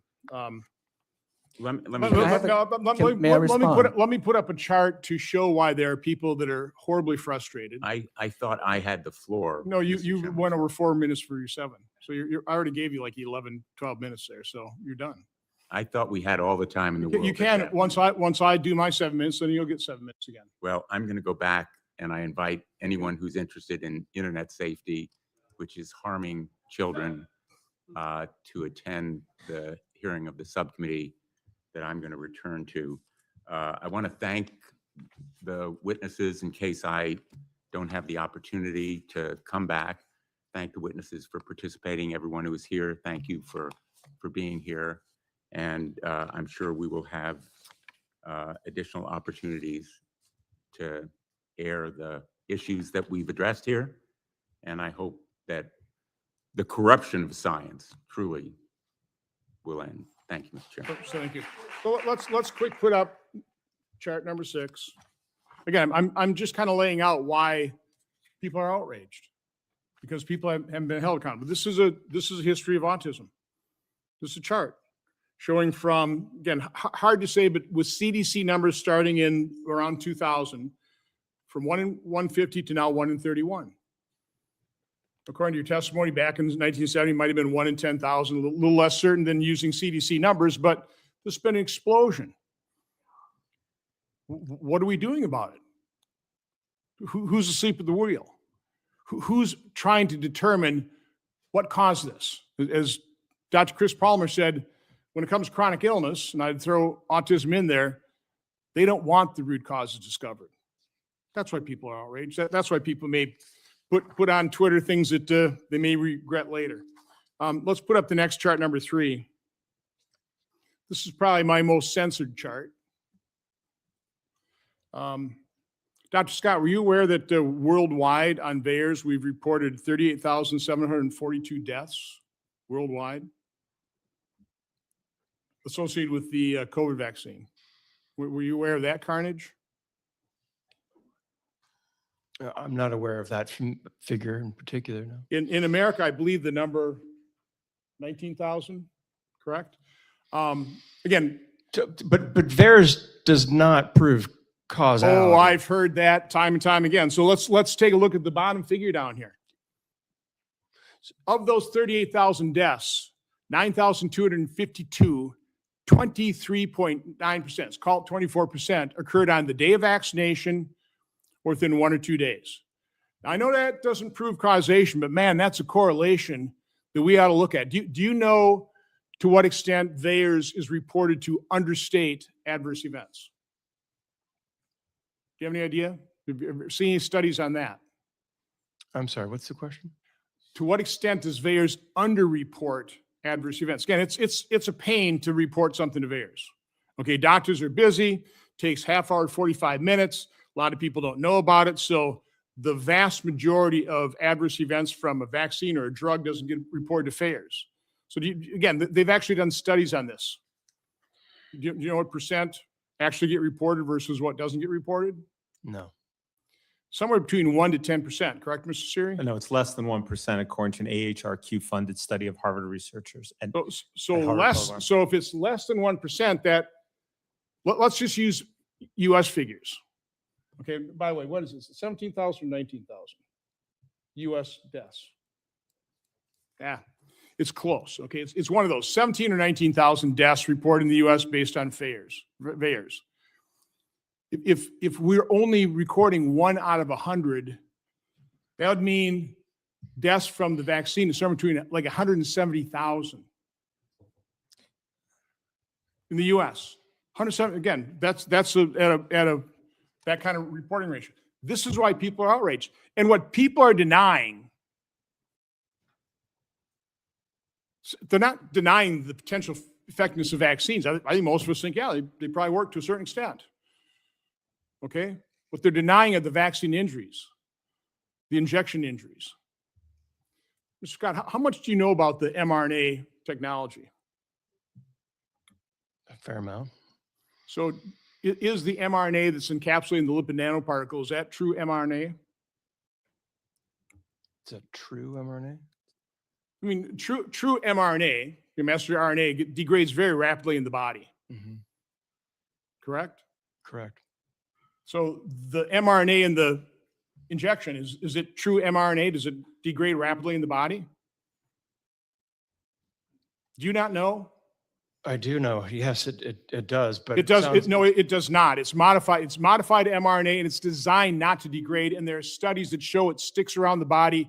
We don't know how long. The lipid nanoparticle. Do you realize that it was designed to permeate difficult to permeate barriers, like the blood-brain, like the placenta barrier? Did you know that? Did you believe when Fauci told us that the mRNA shot would stay in the arm? Did you believe that?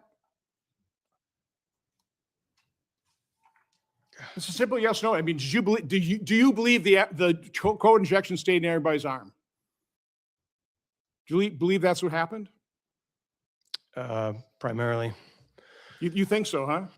Were you aware of the Japanese FOIA of the study that was conducted of biodistribution, where in rats it biodistributed all over the body, accumulated in the adrenal glands, in the ovaries? Because the lipid nanoparticle is designed to permeate difficult to permeate barriers, they knew, the designers knew, and they did a study that would biodistribute all over the body. But our CDC, Anthony Fauci, said it was going to stick in the arm.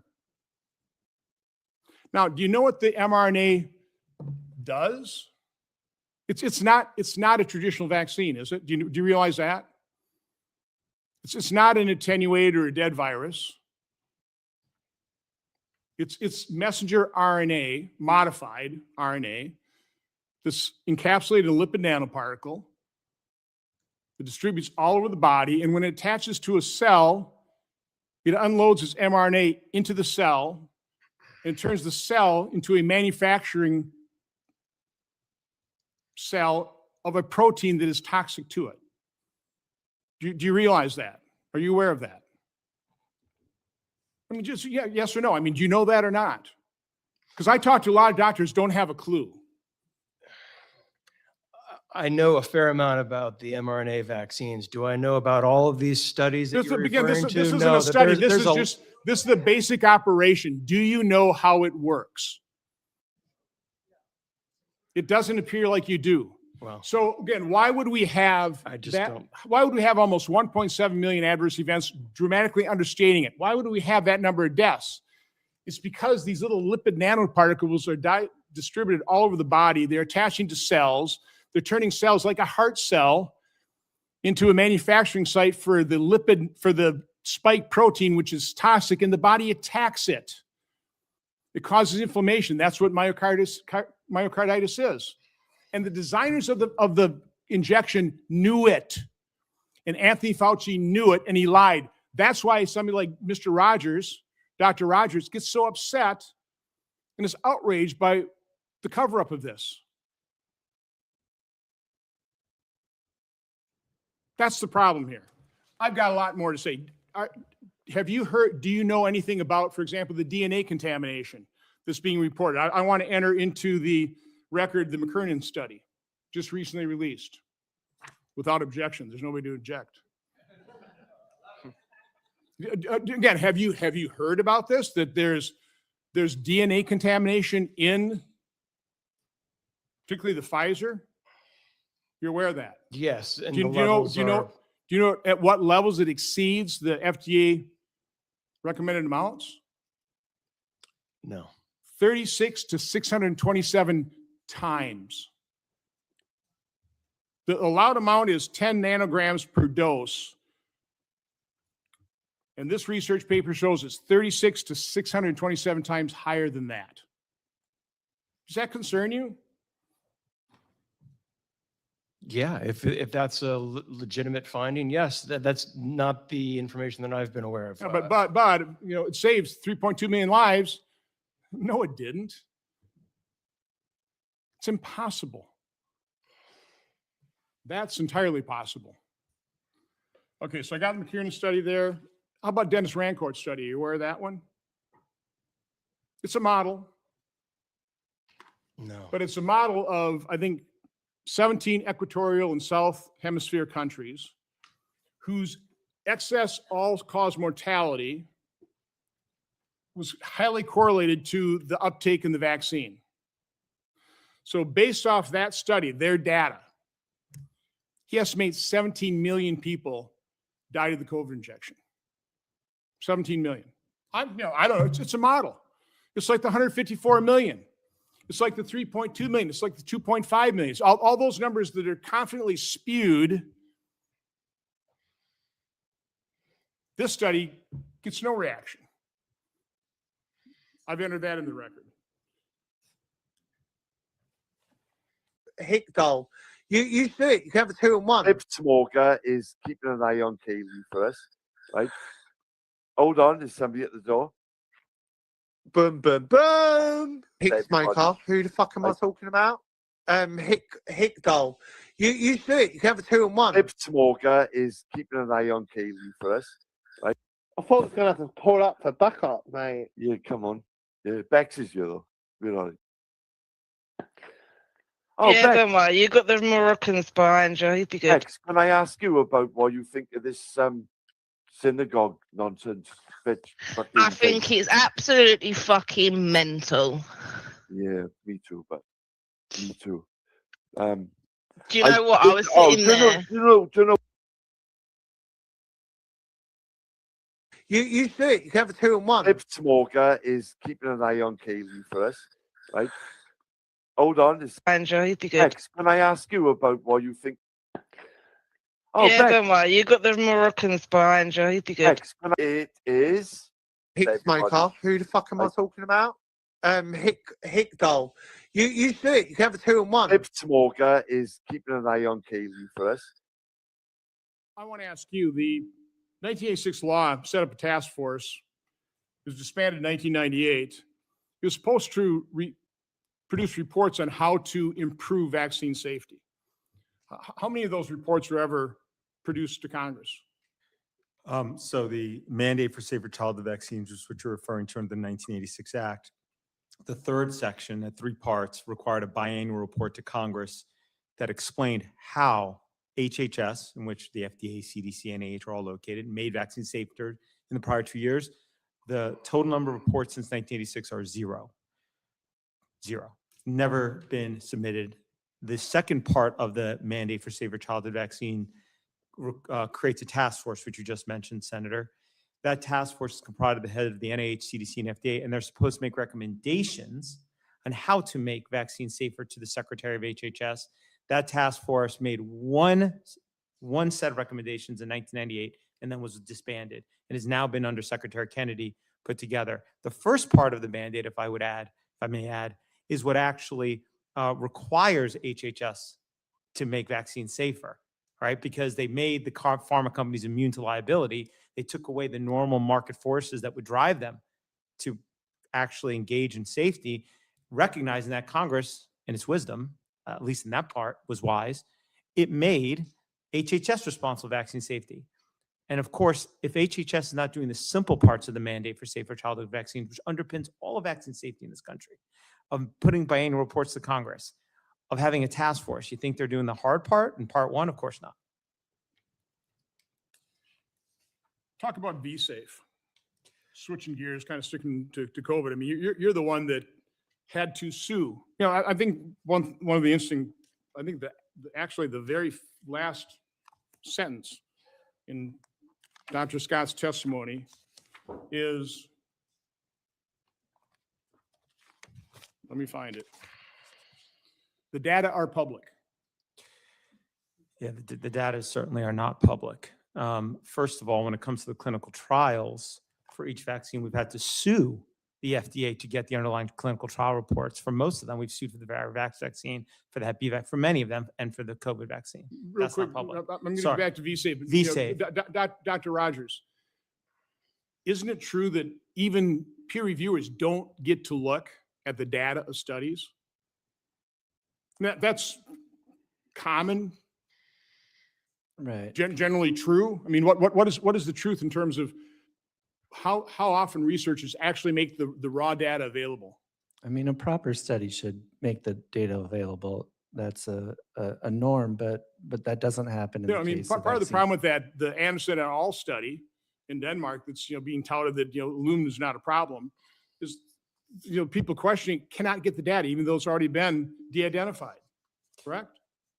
I mean, that's true of And, yes. and by the way, the data safety link, Yeah, the VSD, the Vaccine what, Safety Data Link. what happened to that? How available is that right now? It's not. In 2000, up until 2000, it was part of the CDC and you could get access to it through a FOIA. A number of people did. Published studies the CDC didn't fit the policy about vaccines. And so they then shifted it over to a trade association to get it out of the reach of the Freedom of Information Act and others. It's been distributed. You can't get That's access not to very, VSD. that's just the data, it's not exactly transparency, is it? It's actually literally, it's not only is it not transparent, you cannot get the data underlying VSD studies. They published like the data for 2 of them, which is antithetical to how science, you can't do reproducibility.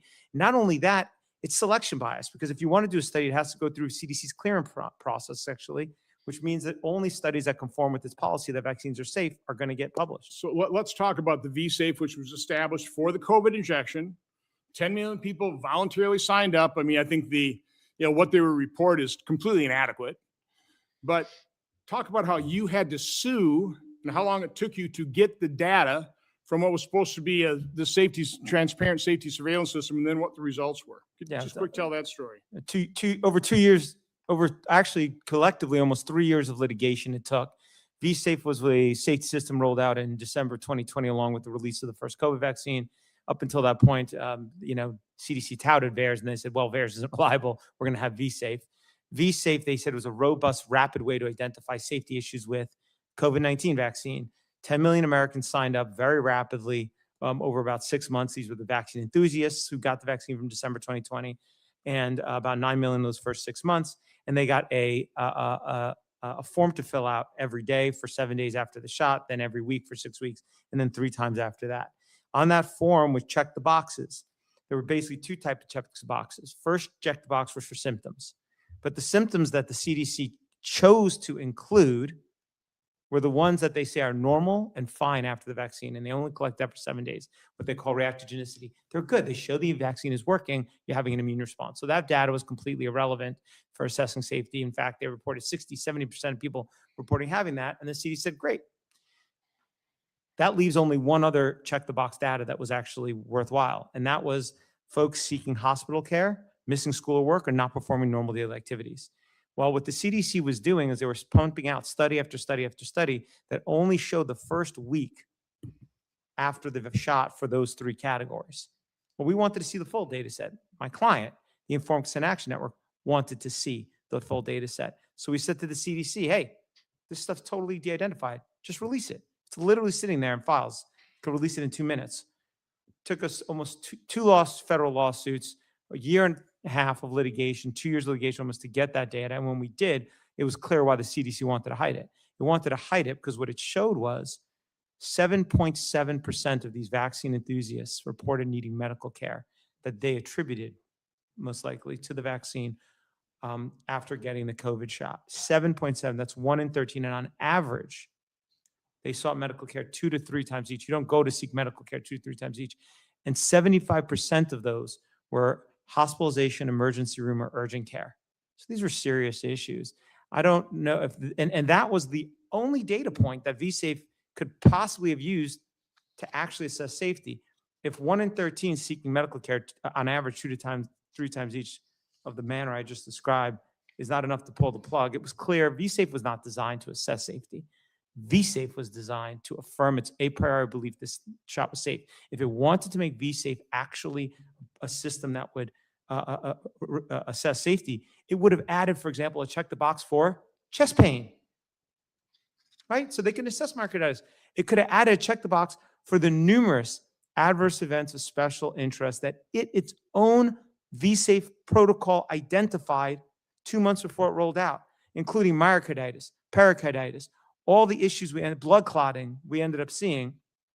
From the clinical trial, apparently it knew that these could potentially be issues. It put it in the design documents, but it never made it into the actual system itself.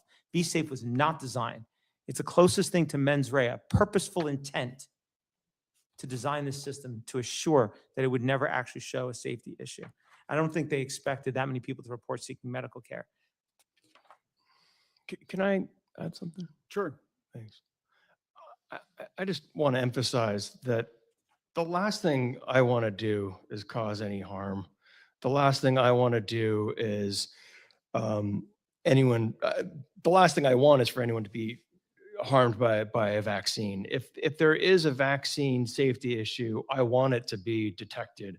And there are multiple overlapping layers of monitoring systems that I do think work pretty well. Are they perfect? No.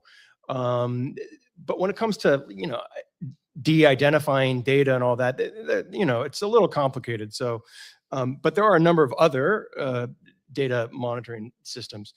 But it's just really important that we understand that there is not some grand conspiracy amongst the CDC, FDA, EMA, around the entire world, thousands of scientists and doctors and public health experts, you really believe are conspiring for the sake of helping pharmaceutical industries profit? I think Mayor, I think this is a case example why that happens, is because if you conduct a study and get the results that runs counter to their interests, they will destroy you. I mean, again, I had Dr. Peter McCulloch, I had Dr. Pierre Corey, I had a bunch of other people come before Congress, testify truthfully. Their careers were destroyed. They were destroyed. It doesn't take too many people to be targeted and made an example of before everybody else kind of goes, I don't think I'll step out of line. And so I think that's, again, the sympathy shown by Mr. Bigtree and Mr. Siri in terms of the people that they convinced to do the study. They didn't basically want to rat them out. I'm the one that ratted them out. Okay. And so I forced them along here. Okay. It's because, and again, and I hope, God, I truthfully hope, because I think the people who did those studies, Dr. Whatever, Dr. Zer, what is it? Dr. Zervos. Again, I don't want to see them lose their job. I'd like to pin a medal on them in terms of, good, you conducted a great study. Shame on you for not publishing it, but we understand, because we know you probably would have had your career destroyed. All those years in medical schools, all the lives that you save when you treat patient, you won't be able to do anymore because the certification bureaus, the boards, they will destroy a career. Again, I've seen it. I know the people. It happened during COVID. So yeah, I mean, is it a grand conspiracy? I don't know what you call it. It's certainly what I would call the COVID cartel and the medical establishment cartel and captured agencies. Yeah, that absolutely exists. Okay. You don't think so? No, I don't. I think that, I love people. I love my patients. I try to give them the best care that I can provide them. I discuss the risks and benefits. I discuss the risks and benefits of every vaccine or every intervention. I have a nuanced conversation with them. I don't shame them, no matter what their views are. Do you think doctors should have been fired for prescribing ivermectin? Do you think they should have had their certification taken away from them? Do you think they should have been sued? Do you think that should happen to doctors? By the way, ivermectin and hydroxychloroquine are all FDA approved, and you as a physician have full off-label prescription rights, correct? Correct. So again, do you think it was right that doctors who prescribed ivermectin were fired, were decertified, lost their license? Do you think that should have happened? I don't have an opinion about that. You really don't, huh? No, I don't. I've never thought about it. I don't Think about it now and we'll come. And by the way, I truly want you to come back. I would love to. This Okay. has been a real, Okay. Swear on the been a real Bible. 'Cause pleasure. We're going to have you come back with Peter McCulloch and Dr. Pierre Corey and Brian Cole. Might even have Dr. Malone, which, by the way, don't leave, because I think I'm going to ask consent to have you come up and defend yourself, seeing as you were slandered in this hearing. I think we're kind of running the course here. I mean, I could keep going. I mean, I would recommend everybody watching the hearing. This will be posted. Mr. Siri's response to Dr. Scott's testimony. I think it's important. I think it's insightful. But what I will do is I'll give all three witnesses an opportunity to just make some concluding remarks. If I may just address a number of things that were said that I think are important to address just on the record. I appreciate that opportunity. In terms of the Henry Ford study, first, I'd like to just say that the scientists that engaged in the study should be given incredible credit for having the fortitude to at least do the study. Now, maybe they didn't go through it at the end of the day and publish it because they don't want to lose their jobs, and it got the result they didn't expect, but they at least went and did it. Which I could say is far more than I could say for most scientists that I've tried to interact with. In terms of the claim with regards to, somebody asked, well, what did any journal say about it? No journal had an opportunity because they don't want to get fired, though they themselves have reaffirmed it. And I litigate around studies all the time. I've read hundreds, thousands. You can watch my depositions regarding specific studies. In terms of a design of this study, this is probably one of the best designed studies in the area of vaccines I've ever seen by far, and it is the best study. And by the way, no study is perfect. No It's hard to design these things. I mean, just Absolutely. give them that credit. But what they did is that unlike some of these other studies that play games or have basically vaccinated versus vaccinated studies, that's what most vaccine science is. I'm going to compare this person that got X amount of X and this one got X amount, and that's not the way you should assess the safety of any product. You got to look at folks who got it versus those that don't. The other thing is that the analogy I use on that is kind of like saying, well, we wanted to study the danger of arsenic. Let's compare it against hemlock. Yeah. Maybe not a perfect analogy. No, I'm but it gonna works. do this. I'm gonna look at 17 vaccines in this group, 16 in the other, and I'm gonna say C vaccines don't cause autism, for example. That's not a good way to assess whether vaccines do or do not cause autism, as an example. Now, an issue kept being raised about ADHD. How could there be 0 cases of ADHD in the unvaccinated group?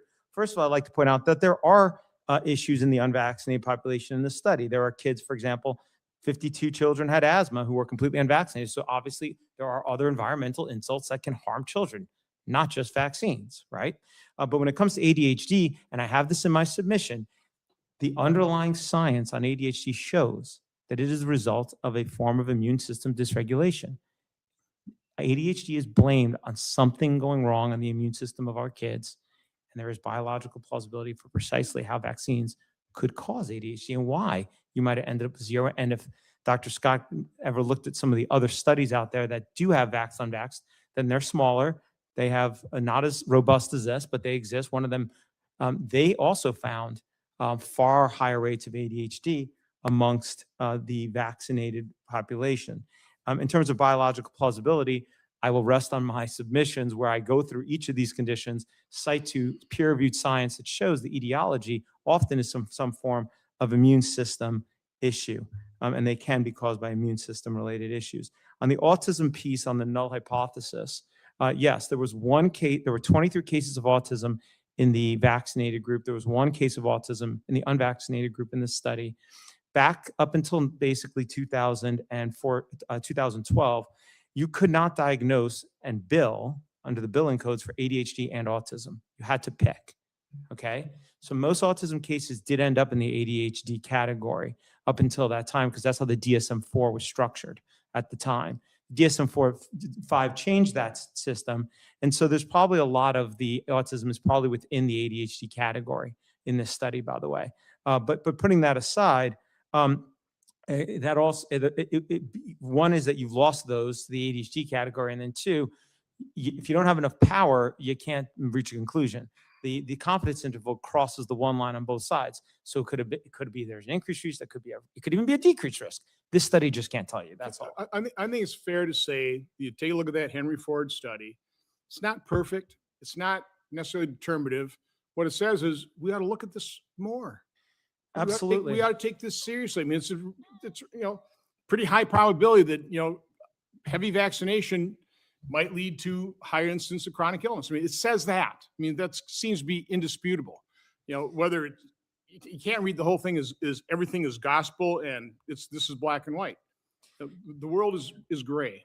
And you were accused earlier of being cherry picking that Commonwealth Fund study, though I will point out that is what Dr. Scott, and the only study he put in the United States for reducing COVID-19 vaccines. By the way, that's been quoted here in these hearings before this. I kept going, where are they getting this 3.2? What's that all about? Well, I found out, and like I said, did my own arithmetic. And I appreciate Dr. Scott's anecdotal experience with COVID, but that's not the way we make scientific decisions. We have to look at the data.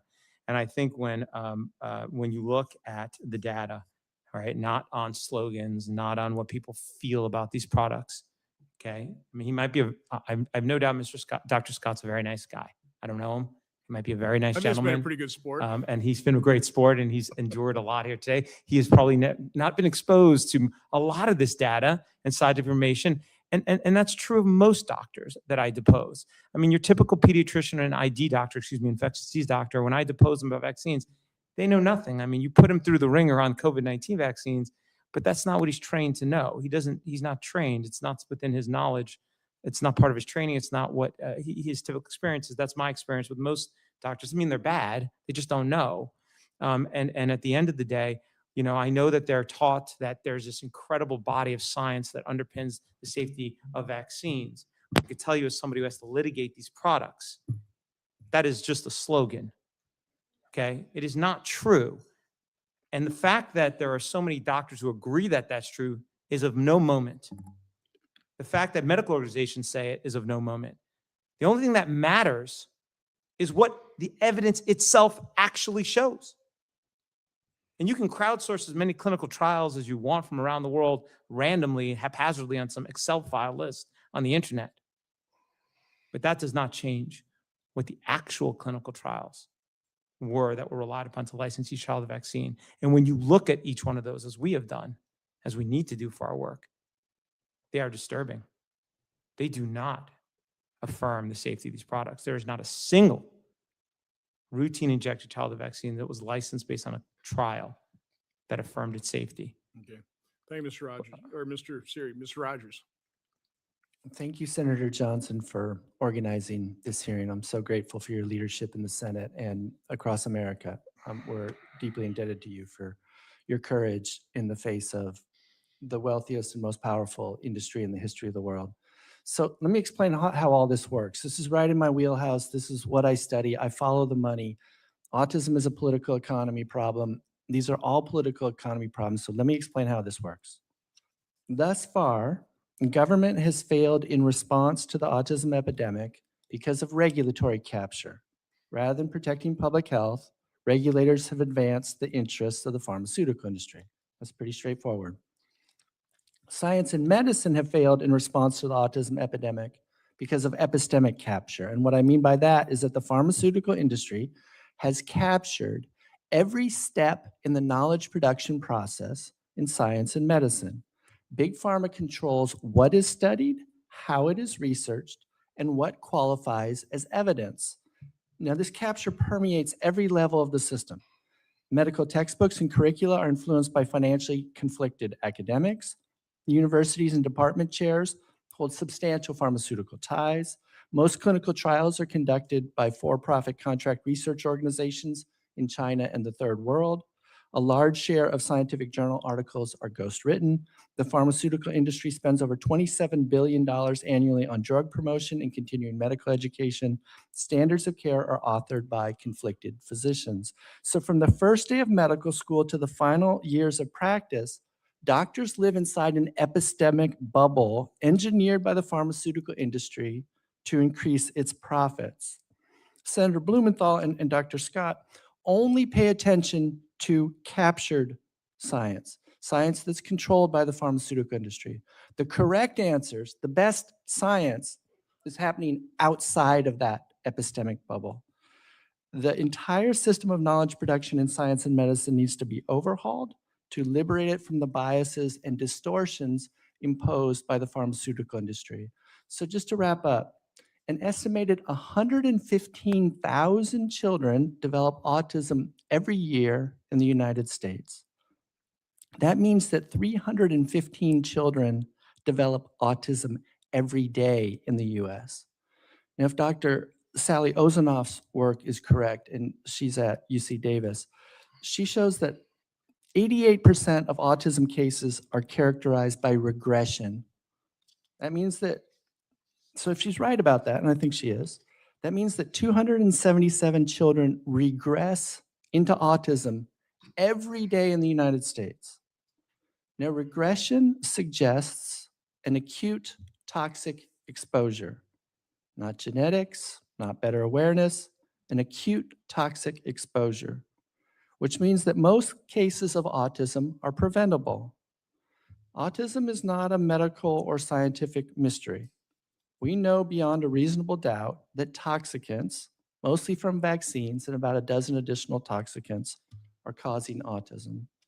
If we repeal the 1980 Bayh-Dole Act, the 1986 National Childhood Vaccine Injury Act, and the 2005 PrEP Act, that would remove the structural incentives that created the autism epidemic and the chronic disease epidemics in this country. Thank you. Thank you, Dr. Rogers.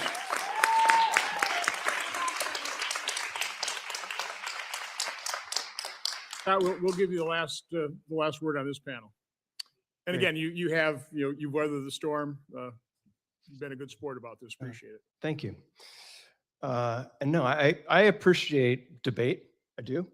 I don't appreciate intimidation. Not that you are, but there has been a very alarming degree of threats against doctors and public health experts. I mean, I think that it's very important that we recognize the CDC shooting for what it was. And I hope that we can all agree that regardless of our beliefs and opinions about vaccine safety, that we don't send mobs looking for scientists and physicians, okay? Can we all please agree on that? We can agree that you shouldn't characterize those that don't want to vaccinate as violent. What's I can that? agree with that. I believe what you're trying to say is you're characterizing those who take issue with this product as violent, No. which is precisely what No. folks do when they don't agree with another person's position. They dehumanize them in that matter. So I don't agree on that score, but I, of course, abhor and always condemn violence from anybody. Yeah. So I certainly don't characterize people who have skepticism or whatever you want to call it. Okay. You're accusing them of you know exactly what you're accusing them of. I'm not referring to people who are skeptical of vaccines. I'm referring to people like Dr. Robert Malone. I'm referring to people like Toby Rogers, who implies that people like me should be executed. No, I think he implies. That is completely false. I'll ask That is as his completely counsel for a false. second. He said there should be a trial. That's an opportunity to have evidence. That is not execution. That is a court proceeding. Though I'm not acting as Mr. Rogers, Dr. Rogers' attorney at the moment. So 20 days after Officer Rose was killed at the CDC, leaving a young daughter and pregnant wife, Dr. Robert Malone, who currently sits on the ACIP and sitting behind me, posted on X to his 1 million followers, "We know Fauci is hiding out in Siena, Italy, but where in the world is Lena Wen and Rochelle Walensky? Inquiring minds want to know." A sitting ACIP member asking for officials' locations after targeted violence is not criticism. That's incitement. Johns Hopkins has documented that 57% of health departments reported harassment. JAMA published data on widespread physician threats. I myself received physician threats, and I imagine that those will go up after this. Many officials have resigned from their positions. CDC staff have described working in fear since the shooting. This is not scientific debate. That is intimidation. Okay. And when someone advising CDC on vaccine policy asks where in the world officials are hiding after a deadly attack, that crosses every line. These are doctors and epidemiologists with families, not enemies of the state. And they deserve to work without fearing for their lives. Okay? So that's one thing. Going back to the Henry Ford study, I would love to see more people look at this and analyze it. Okay? So let's put it out there. All right? Well, that's better than your first position. Nothing on shouldn't be suppressed. So I don't know why it was hidden for so long. I've explained that, I think, numerous times. Yeah, I don't really buy that. But You don't buy that. You don't buy that. Let Dr. Scott make a statement. do you accept the study's null hypothesis, or sorry, null finding for autism? Absolutely. It had a null finding for autism. Clearly, that's what it found. 21. I mean, it was right there in the study. To 23 cases of by the way, autism, the Mr. vaccinated, Siri one in the unvaccinated. Provided plausible explanation. Right, of that. so- And I explained exactly what it is, and it's exactly what it says. The data should say what the data says. And unfortunately, that's not what typically happens with vaccine science. Okay, good. All right. So I also just want to say that we should all take autism seriously, and we should all do everything we can to find the underlying cause. Okay. If there is a link between an ingredient and vaccines, I want to know about it. Why don't we just start with looking at the safety of the whole schedule, which is what this study does. Mr. You've Siri, already let discounted. Dr. Scott Okay, I finish, apologize. please. I will also say that vaccines and autism has been studied more intensely, perhaps, than any other question in public health. There was a Danish study that followed 1.2 million children for 24 years, no autism link. There was a meta-analysis of 1.25 million children, no link. Sibling studies that control for genetics, no link. Denmark removed thimerosal in 1991. Thimerosal was, supposed to be the culprit, right? And then autism rates went up. The US removed it in 2003. Rates continue to rise. Autism is approximately 80% heritable and develops in utero. So the apparent timing with vaccines likely reflects when symptoms become noticeable, typically when children have scheduled visits. That's correlation, not causation. Every major health authority, national academies, CDC, WHO, Cochrane, has examined this evidence and reached the same conclusion. When independent research teams across different countries, populations, and decades consistently find no link, that is pretty convincing to me. But we should continue to do what we can to find the true underlying cause. Now, I see a lot of patients. I'm primarily a clinician, okay? I don't know every study out there in the world, especially, animal studies on mRNA in the brain, okay? Laugh at me if you want. Yeah. So, but I primarily see patients. And when I talk to them, I give them the best information that I have so that they can make the best decisions for themselves. I don't tell them to not to get a vaccine or not. I have honest conversations with them. And I think that it's important to note that a lot of the patients that I see come to me having been misdiagnosed with something. I see a lot of patients who have chronic fatigue and a number of other symptoms. I'm one of the few who's willing to see these people because a lot of other doctors aren't, to be honest. And I have deep respect and compassion for them. There are a number of people who suffer from conditions like autism, like chronic fatigue, and we do need to find the underlying cause. And we do not, I do not dismiss those very serious issues, okay? But if we hang our hat on one thing because we have this confirmation bias, we run the risk of totally detracting from actually finding the underlying cause, okay? And then, these people suffer unnecessarily. So yes, we need to do everything we can to optimize vaccine safety. There are a number of things we can do to improve our vaccine safety monitoring systems, no doubt. There are a number of things we can do to investigate the underlying causes of autism and everything else. But I do just want to end by saying we need to be civil and we need to be respectful. Well, Dr. Scott, first of all, I think I've been civil, respectful. You have. I'm not accusing you. I will say I'm not accusing you. I don't hang my hat on anything. other than I know we have been lied to. I know to a certain extent, science has been corrupted, okay? Those things I just know because I've seen it, okay?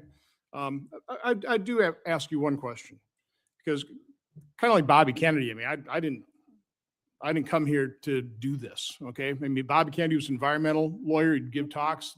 Moms would show up with their T-shirts about their vaccinating their children. Kept him at arm's length until one mom showed up on his front step and said, I'm not going to leave till you read this science, this research. And he did. And he knows how to read science. And once he did, his eyes were open. He couldn't close them. You know, Del Bigtree produced a documentary called Vaxxed, and they took it on the road. And they weren't expecting this, but everywhere they premiered this documentary, literally end up being thousands of parents showed up to telling their story. We had, in our hearing the vaccine injured, we had one of the moms who lost her child to SIDS. And in her SIDS support group, what all the parents were talking about were the vaccine. So I guess the question I have you as a clinician, what do you say, because we have plenty of examples, you know, I'm seeing one sit right behind you, others who've testified. What do you say to parents who had a perfectly healthy child at whatever age, you know, 18 months, 2 years, whatever, take their child in, they get a vaccine or multiple vaccines, they come home, that child has a severe fever, seizures, never utters another word. Ends up being 20 years old, so frustrated. What do you say to those parents who have that? I know it's anecdotal. I know it doesn't prove causation, but what would you think if you're a parent, perfectly healthy child, talking, developing great, vaccine? What do you say to those parents? Are they just making it up? Because I get that's what's being denied. That's what I've seen. You know, as I've gotten involved in this, you know, starting with the COVID injection injuries, they're still being denied because nobody wants to have to deal with it. Nobody wants to admit they're wrong if you're a doctor and you suggested that injection or these vaccines. You don't want to admit that maybe that wasn't right for that person. So and society, trust me, doesn't want to bear the costs. I mean, the cost of compensating vaccine and injection injured, again, I'm a fiscal hawk. We're $37 trillion in debt. That's a problem. So again, in all honesty, what do you say to those parents that have that experience? Well, I certainly wouldn't dismiss their concerns. I'm a parent. If one of my children, you know, came home after having been vaccinated and, you know, had a seizure, yeah, I would be concerned. And so I try everything, you know, I truly sympathize with my patients, and I would truly sympathize with that parent. And I would try to understand, you know, everything I could about that particular case. And I would take it very seriously, and I would sympathize. Yes, I understand. So I do understand why it's concerning. It sounds like you'd have an open mind. Yes. And honestly, that's all I'm asking. I think that's all that anybody in this community is asking. Please, God, have 100%. An open mind. Help us discover the cause. 100%. Help us understand this. Nobody's suggesting violence. Nobody's trying to incite violence. They're frustrated. They maybe they'll write something on Twitter that maybe they regret later on when it gets, you know, bandied out in a Senate hearing. But it's just that pent up frustration of we've been ignored, we've been gaslit, we've been vilified. That's the problem. So again, I truly appreciate. I think you've been a very good witness. You've you know, obviously you're outnumbered. You've I think, as I said, weather the storm. You've been pretty sport, and it sounds like you have an open mind. So that's really all I'm asking of not only you but everybody else is have an open mind. 100%. Okay, we're on the same page there. Okay, so again, Can I respond very quick. Can I respond to the point of civility? There's nobody out there that you can talk about the way that the media and the medical profession talks about people that don't vaccinate, throw them out of school, kick them out of their jobs. The way that those folks are treated, they're not to be lectured by anybody about civility. Remember, this That was- is the height of absurdity. Absurdity. I mean, But now truly absurdity. So next, I actually have, It's an insult on top of injury. So That's what it is. So I actually have one extra, this is a genuine question, because it always popped up during COVID, and I have to ask the same vaccines. I asked repeatedly during COVID, if these things are so effective, why do you care whether somebody else gets vaccinated? I mean, I think that applies to that. I realize there's some children immunocompromised can't get vaccinated. I got that, but Well, Senator, still. you know our firm has the largest practice in the country that represents children that need medical exemption. I will tell you, we don't have a single client who is immunostate. Their neutrophil levels are such that they're only susceptible to disease that could really injure them for the few that we vaccinated, but not the other 1,400 known pathogens. It doesn't exist. It's a myth. It's a myth, basically. But it's a way to bludgeon again the kids whose parents typically don't need these vaccines. Can I just say one thing about the autism bit, just because it's been bandied about? You know, we sued the CDC for the studies that support that the vaccines given in the first month of life do not cause autism. We sued them because they wouldn't give it to us. We said, give us the studies that show the meningococcal vaccine, the polio vaccine, the Hep B vaccine, the Hib vaccine, and the Hep B vaccine. Those 5 vaccines don't cause autism. You know what they provided? None. We sued them in federal court. They ended up in stipulated order. They gave us 20 studies. Not one of them has to do with those vaccines. They're all MMR or they're all thimerosal. This notion that there's a mountain of studies out there that show vaccines of autism is ridiculous. And I've heard the measles death in Texas bandied about. We represent one of those families. We've seen the medical records. One of those kids, I can tell you for certain, did not die from measles. He died from hospital malfeasance. That's what he died from. He wasn't even having measles when he died, and we'll be putting out a report on that. And somebody else has reviewed the medical records of a second kid. I agree we shouldn't engage in fear mongering. And if we're talking about the overview of the scientific literature, instead of randomly looking at studies, maybe start with the Institute of Medicine reviews of the entire body of literature from 1991, 94, 2012, the HRQ reports. And you could see how vacuous vaccine safety science is.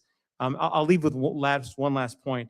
Look, if vaccines are so safe, why are they the only consumer product where you cannot sue the manufacturer for injuries to claim it was made safer?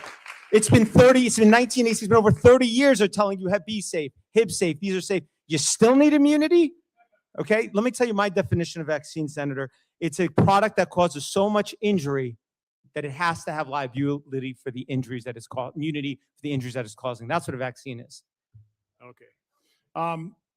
So again, I want to thank the witnesses. And again, Dr. Scott, I'd love to have you back and talk about treatment, because again, that's what kind of drives me nuts. Now, Dr. Malone, I see you just standing up. I will say that the advice of my staff is, let you respond to the comments made against you to the media. But if you want to, I mean, I'm going to ignore the advice of my staff here, but you'd have to be sworn in. If you want to come up here, I'll offer that opportunity. I'll dismiss the other panel. Mr. Scott, I'd like to say hello. My name is Hello. Dr. Robert Malone. I Nice to meet you. invented mRNA vaccines. I know the answers to all those questions that you don't have. Well, he's not here. So, close out this hearing? You want to do it? Okay. Hey, I've been named twice. Okay. Twice during this meeting. Okay. Just hang on. I've got it. Their committee rules. Hang on.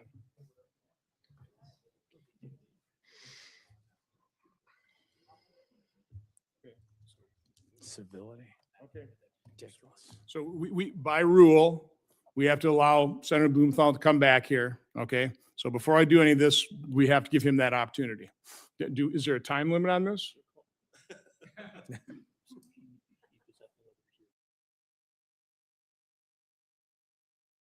To pressure the president into adopting the slow the spread strategy, and why you later sought an unconditional pardon for crimes you may have committed dating back to 2014. Dr. Fauci, in 2022, you had a taxpayer-funded salary of $480,000 a year.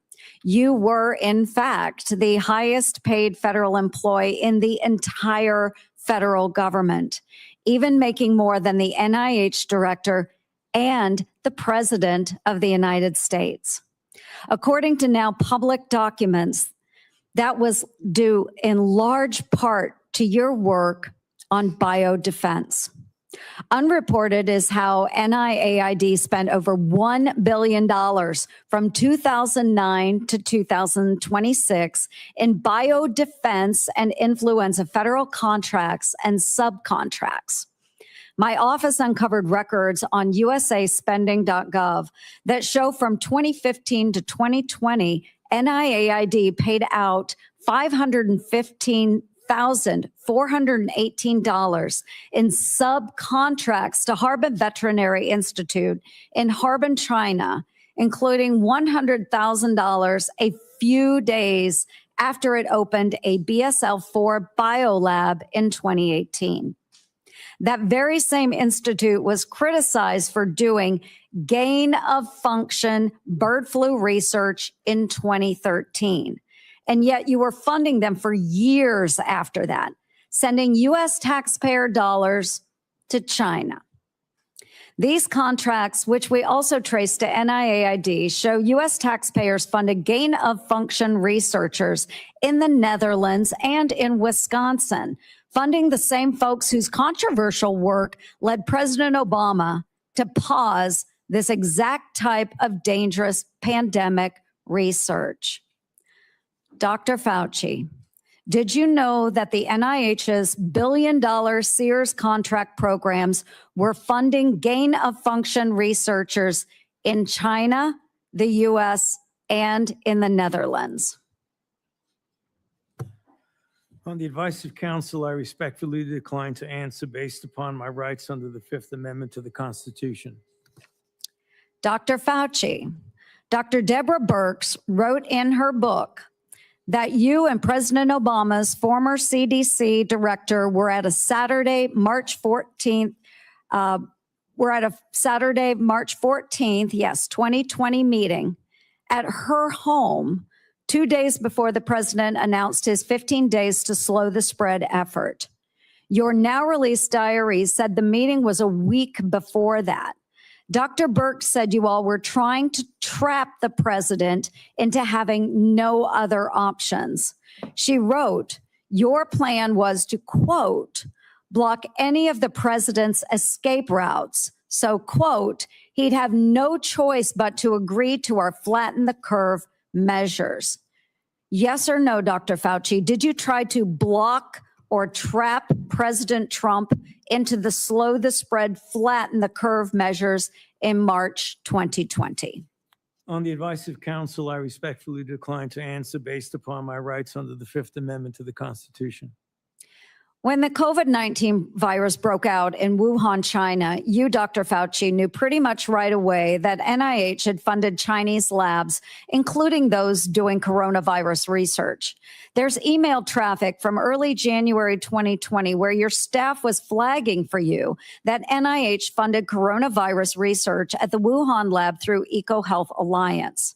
Yet few Americans knew we funded the Wuhan lab because the funding went through a sub-award and was not reported to the public database like usaspending.gov as it should have been. Also, EcoHealth violated federal law by failing to report in its research papers how much taxpayer funding it spent on that research. At my request, the Government Accountability Office helped track down that $1.4 million of U.S. taxpayer money that was sent to the Wuhan Institute of Virology, both by you, Dr. Fauci, and through USAID. But first, it passed through EcoHealth Alliance, which I helped to get defunded through the NDAA. Dr. Fauci, did you intentionally use subaward funding to obscure NIH funding of Chinese biolabs and coronavirus research? On the advice of counsel, I respectfully decline to answer based upon my rights under the Fifth Amendment to the Constitution. NIAID awarded multi-million-dollar grants to a number of scientists shortly after they wrote publicly in the Proximal Origins paper that the COVID virus likely came from nature. Though documents Chairman Paul released last week show in private, those same scientists were much more open to the virus being from a lab. In 2023, Representative Jordan insinuated that you basically gave a $9 million bribe in the form of an NIH grant to NIH-funded virologists to say the virus likely was from nature. Dr. Fauci, yes or no, did you reward the Proximal Origin authors by giving them NIAID grants or contracts? I decline to answer based upon my rights under the Fifth Amendment to the Constitution. Dr. Fauci, we have learned that U.S. coronavirus researchers at UNC shipped, quote, humanized or transgenic mice to China by around 2017 for use in their dangerous coronavirus work. Under your NIAID coronavirus, researchers also used aborted baby body parts in mice research, and taxpayers paid for them to do that. NIH-funded coronavirus researcher Dr. Ralph Barrick and his colleagues at UNC put parts of livers, thymuses, and chunks of human fetal lung that they got from aborted, almost 5-month-old human babies. They put those parts in their research mice. They disgustingly named them BLTL mice and wrote they had created a, quote, sandwich of aborted body parts in the mice. Get it, folks? BLT. A BLT sandwich. Your RML lab employees in Montana also ordered and used aborted baby body parts in their taxpayer-funded research. And emails show how they plan to use those mice for post-COVID work. NIH funded putting aborted babies' fingers and scalps off the heads of aborted babies and putting them into the backs of research mice. The scalps later grew fine baby hair in the mice. They even included those disgusting photos in their research paper that you funded. Not all of those were research on coronaviruses, but some were. Thankfully, the current NIH director has said no more of this. Dr. Fauci, yes or no? Do you think that human aborted parts should be put into mice for coronavirus research? The advice of counsel, I respectfully decline to answer based upon my rights under the Fifth Amendment to the Constitution. Mr. Chairman, would you direct the witness to answer the questions that we have been asking? He probably would if he was here, but I can direct it. But I think we understand his answer. We do understand that. Americans are asking for accountability, Dr. Fauci, and your silence is very telling. Thank you, Mr. Chair. Senator Moody. Thank you, Mr. Chairman. You know, I'm the most junior member of the Senate here, showing from where I sit. I just got here last year. Many of you may remember I was the Attorney General in Florida who fought back against the lockdowns, the school closures, the church closures, everything to embrace sanity and science. We fought back. We got ridiculed for it. And we didn't just call people names. We actually impaneled a grand jury of people of all walks of life, all political persuasions. So that's how I came here, fighting for a free state amongst states that had locked their own people down. We are now called the Free State of Florida. And I believe our responsibility here is to make sure that government remembers the people are our bosses, that we report to them, that we're accountable to them. Government shouldn't operate for itself. Government operates on behalf of and for the American people. And anytime we get close to reporting back to our bosses about what government has done or how it's been abused, or how individuals that are employed by the government had acted in their own self-interest or against the interests of the American people, every time we get close, if we start uncovering outrageous fraud, we'll have a hearing. And the tactics have been to not show up. So you'll have all of us over here trying to drill down on why we've been giving money that actually works against American citizens, and no one shows up. Today well, nobody's here at the moment. Today there seems to be a different tactic. Today we have Democrats showing up and trying to spin why we shouldn't even be having this hearing to report back to our bosses. One said, today's hearing does damage. It will deter others from public service.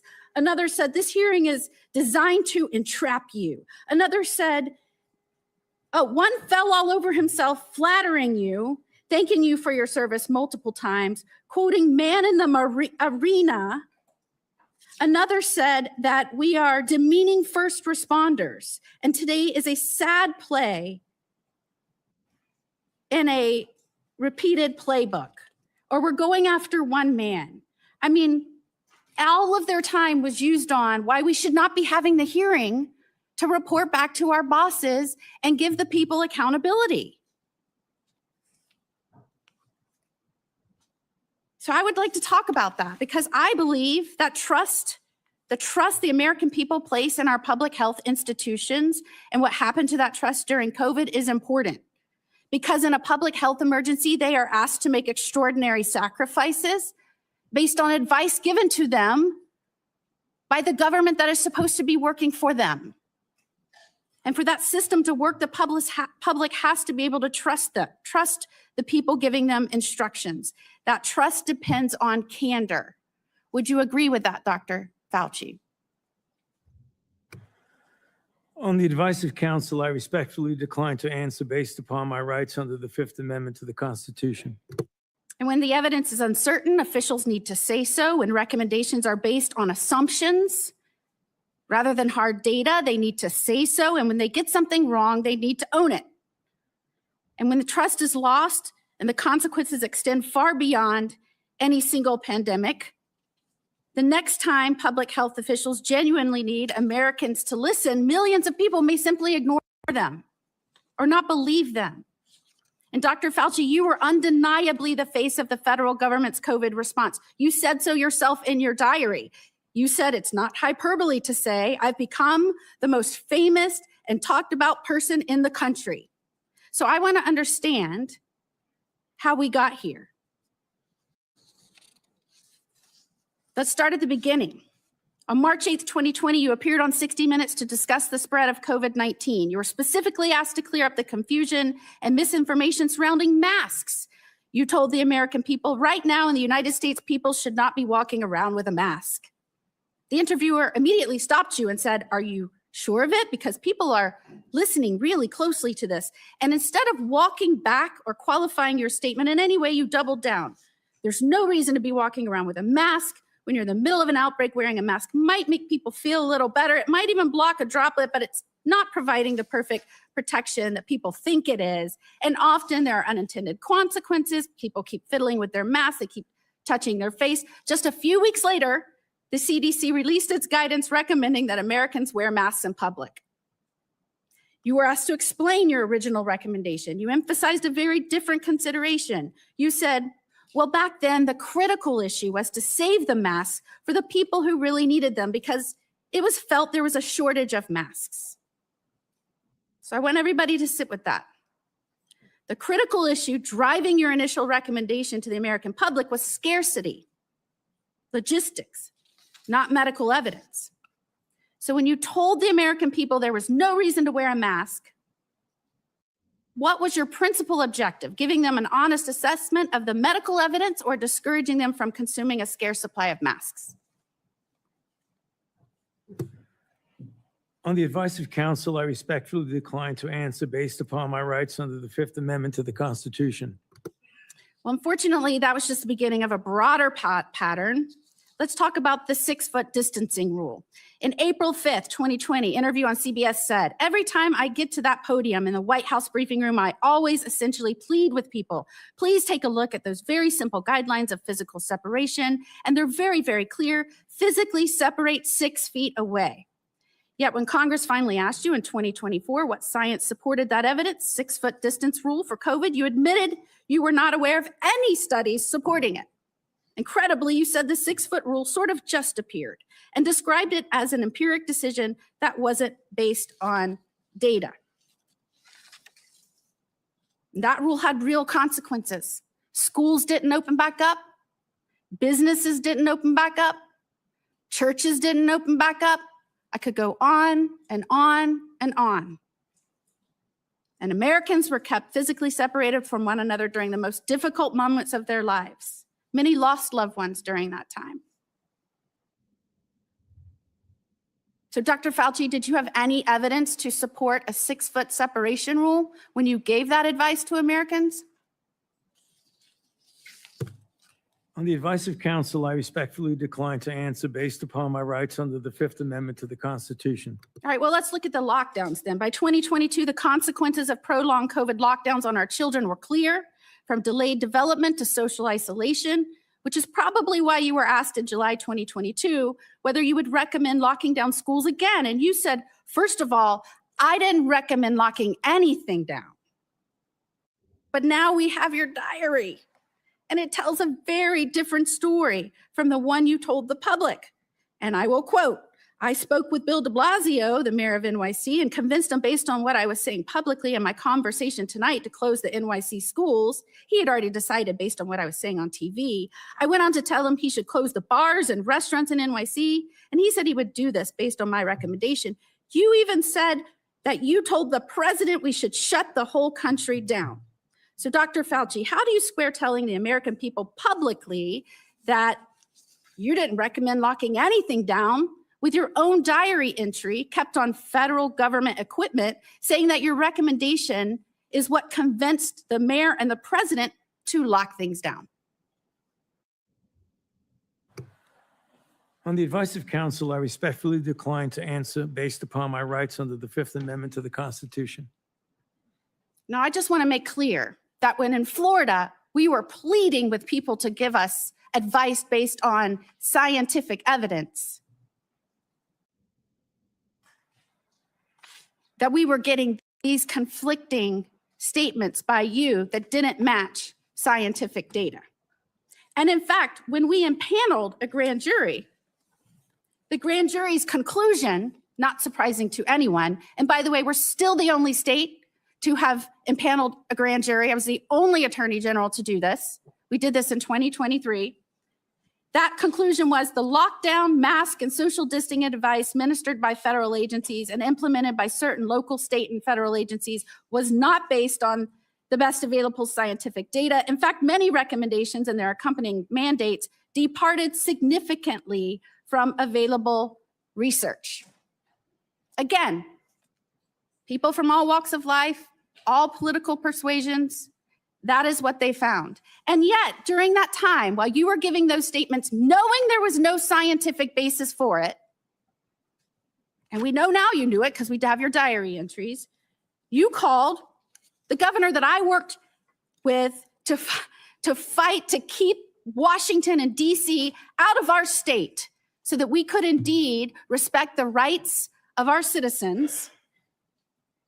You called our governor, Governor DeSantis, and I'm going to quote this so I get it right out of your journals, a total jerk, that he is a complete disgrace, that he is blocking local authorities from mandating masks in various locations, including schools. And you were very concerned and upset that we were actively, and I'm going to quote, criticizing you, and we talked virtually every day about being wrong on everything. And what is astounding is that you wrote you feared because of that, because we were questioning our government, because we were fighting back for the truth from our government, from scientifically based recommendations, because we were pushing for that. You said you feared that our democracy is in dire danger. Thank goodness we have people up here that I work with that understand our role, which is to report to our bosses, the people, because they are in charge. Calling for our government to be honest with us and transparent with us and accountable to us, that is a democracy. What you did is the opposite. And I cannot believe I have to explain this to someone who represented our government and some of the most important issues for so long. And before I conclude, if I can just put up our pardon. This is the pardon you have heard so much about. And Dr. Fauci, the only other person that got a pardon like this, I believe, had a last name of Biden. This pardon goes back to, and if you'll see, January the 1st of 2014. Did you talk to President Biden and ask for this pardon? On the advice of counsel, I respectfully decline to answer based upon my rights under the Fifth Amendment to the Constitution. Who did you talk to in the White House about this pardon? On the advice of counsel, I respectfully decline to answer based upon my rights under the Fifth Amendment to the Constitution. Did you specifically ask that it be dated back to the beginning of 2014? On the advice of counsel, I respectfully decline to answer based upon my rights under the Fifth Amendment to the Constitution. Did you do that so that you would be given immunity going back to the beginning of 2014? On the advice of counsel, I respectfully decline to answer based upon my rights under the Fifth Amendment to the Constitution. I'm just very interested why it was this date. Did it have anything to do with the fact that 2014 was also the year that the NIAID or NIH began funding EcoHealth Alliance's Understanding the Risk of Bat Coronavirus Emergence Grant? On the advice of counsel, I respectfully decline to answer based upon my rights under the Fifth Amendment to the Constitution. And this is the same grant that funded the work on bat coronaviruses at the Wuhan Institute on Virology. Millions of Americans are questioning what happened during COVID, why we were given misleading information, misleading advice, why you gave conflicting statements based on, I guess, how you were feeling that day. And Americans, rightfully, we lost over 1 million Americans. They should be insulted when the Democrats insult our chair that he's doing this because he is on an obsessive mission to go after one man. Could his obsessive mission be to find out why 1 million Americans died and who might be responsible for that and where that started? Could that be his mission, Dr. Fauci? On the advice of counsel, I respectfully decline to answer based upon my rights under the Fifth Amendment to the Constitution. And after everything we have just walked through, can you sit here today and tell the American people, our bosses, that you bear no responsibility for their collapse in trust of their government?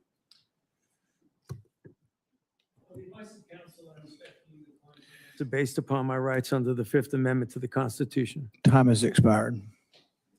We're going to do another quick round for those who remain, about 5 minutes. Any questions that haven't come up that are pressing? Let's try not to go over territory that's already been done. I'll begin by asking unanimous consent to insert into the record documents show that the CIA transferred funds to NIAID through interagency agreement. Hearing no objection, so ordered. We had hoped to hear testimony from Anthony Fauci today. We haven't. But I think it's important that we do hear from him. So we will have a video we'll play in a moment. For years, Anthony Fauci has been the public face of saying this in all likelihood came from nature. He kept saying, it's the marketplace, it's the marketplace, it's the marketplace. He's been saying that on television up until recently.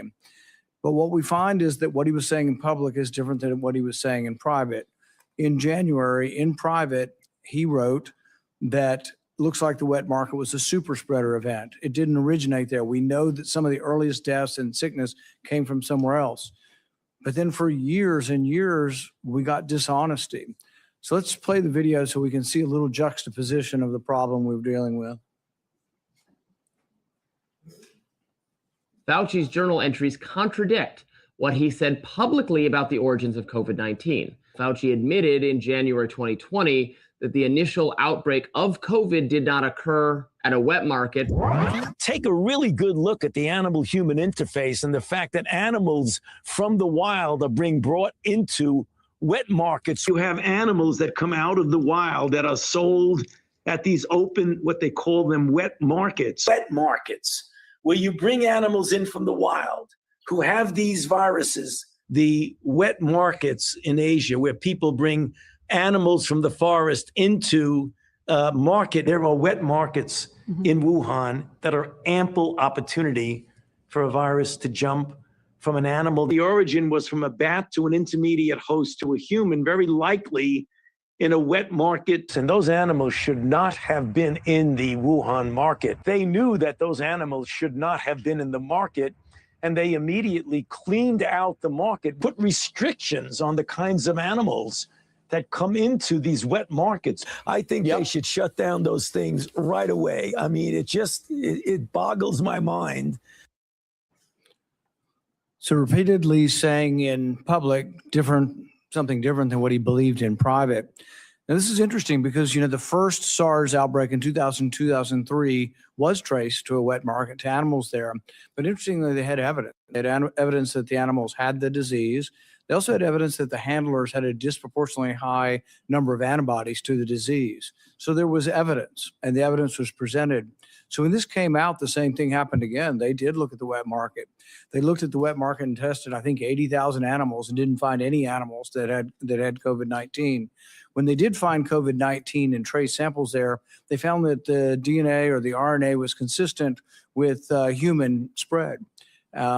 This was known not later on, didn't take years to develop, was known in January of 2020. And so Dr. Fauci says privately he knows it didn't come from the wet market, but as you saw, those were over a multi-year period. One of the other discussions I've had with Dr. Fauci over the years about natural immunity. So most infections, you get a degree of immunity, not perfect, some fairly perfect. Smallpox, you just don't get again. George Washington knew this. He had his wife get vaccinated, but he didn't because he'd already had smallpox.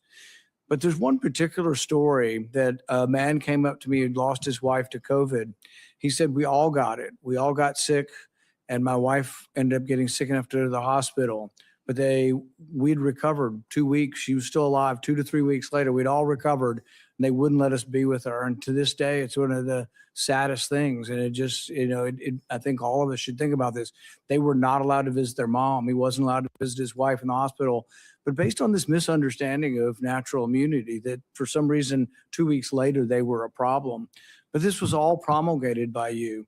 We had the workers in the meat factories. They were essential. They had to keep working. Most of them got COVID. They got it in the first couple of weeks. Most of them were younger. The reassurance should have come from public health. The reassurance should have said, congratulations, you've recovered. It also should be acknowledged. What's the number one thing we can do if we get another pandemic? Before we have a vaccine, before we have monoclonal antibodies, it would be to utilize natural immunity.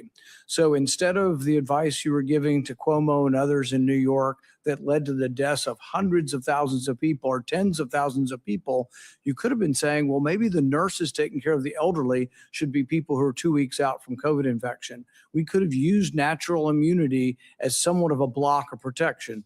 Imperfect, but the only protection we had and the only thing we could have done. Instead, the nursing homes were seated with people who had COVID. So I think the discussion of natural immunity is one where there wasn't sufficient honesty, humility. There wasn't enough presentation to encourage people. That was the only encouraging thing we had for a while is you've got it. You're very, very, if not impossible, close to impossible chance that you'll die if you get it again. Everybody could have been reassured. Nobody was reassured. It's like, well, we don't know.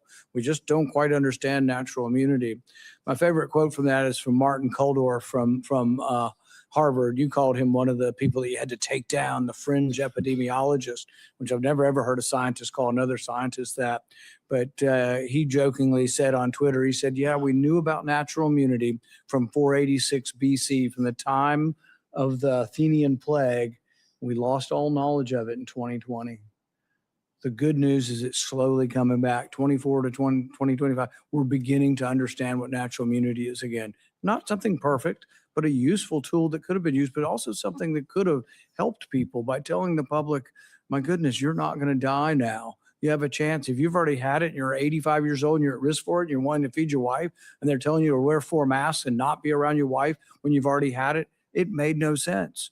I visited with a man whose mom was 83 and she was dying from COVID. They go to the hospital in Orange County. They won't admit her to the hospital till she's vaccinated because we have a policy that everybody in the hospital must be vaccinated. She's got COVID and they wanted to vaccinate her again. At one point in time, the CDC understood this. They told people, don't get vaccinated if you've had COVID within 3 months. Why? Because it may give you a heightened immune response when you've already got a heightened immune response. But giving a person very sick, and many of the people who died from COVID died from sort of this storm of response, this immune storm. The answer wouldn't be try to stir up their immune response more by giving them a vaccine. The answer was actually steroids, and good old-fashioned steroids, 37% reduction in death. It turned out to be way more valuable than remdesivir, way more valuable than any other treatment. Yeah, I know. Okay. So why don't you, again, this panel is dismissed. I'll sit here. I congratulate Dr. Scott on his ability to money 3 months. Now, I've been trained in this, and I know that one of the things you cannot do is infer intent. Dr. Scott has done exactly that. He has misconstrued what I said about Michelle Walensky and about Lena Wynn. Yep. This panel, you're dismissed. Thank you again for your testimony. And, Dr. Scott, we might get another invitation letter here sometime in the future. Okay, thank you much. Thank you, Senator Johnson. I think Dr. Malone has been mentioned a couple times, and I think I've given him the opportunity to be sworn in and defend himself. So, Dr. Malone, you swear the testimony you give before the subcommittee will be the truth, the whole truth, and nothing but the truth, so help you God. Yes, sir. I'll let you make your statement.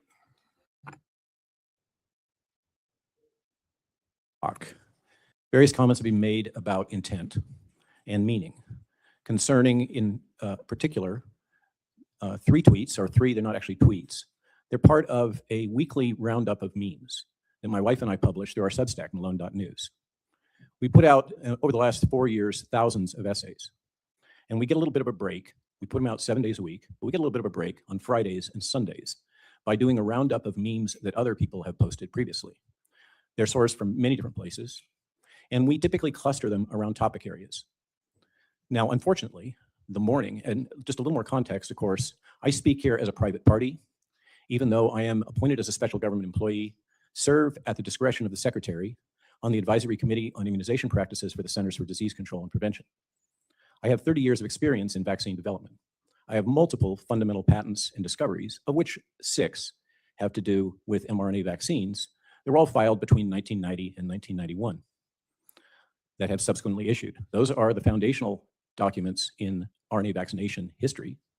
They go back to my original invention disclosure about the use of RNA as a drug at the Salk Institute, working in Indervermis lab in the molecular biology and virology laboratories at the Salk Institute, circa 1987. This predates the work of Carrico and Weissman by well over a decade. mRNA vaccines were reduced to practice at Vical in approximately 1991. Again, published. I hold over 100 papers, thousands and thousands of citations. I'm recognized internationally for my work. And as I say, it goes far beyond mRNA vaccines. I've been asked to testify at the World Health Organization twice. I played a key role in bringing forward the new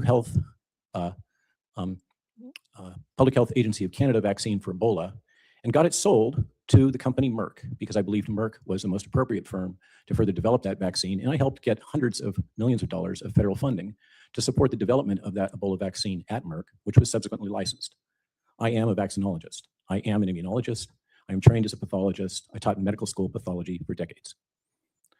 But when I spoke about medical ethics early on in the COVID crisis, and the fact that coercion, compulsion, and enticement were not consistent with the norms of medical ethics, a discipline that I've been trained in extensively because I do clinical research, that led to my being asked to comment about the technology for RNA vaccination, having developed it. And that led to an incredible wave of hate and blacklisting and defamation. Now, among those were many articles from, say, New York Times, the Washington Post, Atlantic Monthly, Business Insider, et cetera, et cetera. But the consequence of this was that my consulting business that had been operating for over 20 years was destroyed. It's not the first time that I've been a whistleblower and had my profession destroyed. Unlike some of these folks, as physicians that were unwilling to speak out, I have spoken out. I spoke out in particular about the death that occurred at UPenn having to do with Jesse Gelsinger and the use of adenovirus vectored gene therapy. And when I did that, I destroyed my academic career, which is why I transitioned to working primarily with the US Army, particularly working in biodefense. I have many friends within the biodefense sector, have worked in there for years, have secret clearance from the Department of Defense, have been involved in virtually every major biodefense vaccine product that has been developed for the US military. But I destroyed, again, my consulting business by speaking out about what I was observing, particularly about the bioethics of the mandates, the coercion, and enticement that occurred. And since then, I've had to find some way to make a living. And the way that I make a living as a licensed physician is to publish a Substack essay once a day, day after day after day, year after year after year. And as I said, every Friday and every Sunday, my wife and one of our associates pulls together memes from the prior week, assembles them around topic areas, and publishes them. Unfortunately, the morning, and your initial statements conflated this, the timeline. The morning of Friday, when this unfortunate event occurred at the CDC, we published one of the memes of many, including one that referenced you and your attacks on Janine Piero, accusing her of being a conspiracy theorist. But in that collection of memes, there was one that used a metaphor for random chance with severe outcomes. That metaphor was Russian roulette. Russian roulette is a metaphor. It is just like any form of roulette, only it has a very severe outcome.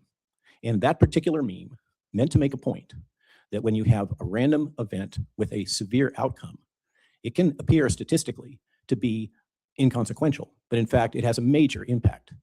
Hence, the chamber with one bullet in a revolver and the statement that 5 out of 6 would agree that Russian roulette is safe. It is a metaphor. It is not a violent indication. It had no indication of any weapon being pointed at anybody. Then on the following Sunday, after the event that occurred approximately 5 p.m. at the CDC, and I concur with you and have expressed as a member of the ACIP to CDC my deep regret about what transpired. But the following Sunday, 2 of the memes in the collection referenced Elizabeth Warren's statement that one doesn't need 20 rounds to be a hunter. If you need 20 rounds, you're not a good hunter. And that provoked a lot of response from Second Amendment supporters. And 2 of those responses we happened to collect and post together. One of them specifically referenced the senator and made a statement, the meme went, well, she's saying, if you need 20 rounds to be a hunter, you're not a very good hunter. And the response was, if you need to disarm the population, then you're not a very good governor. The other one was the one that you've posted.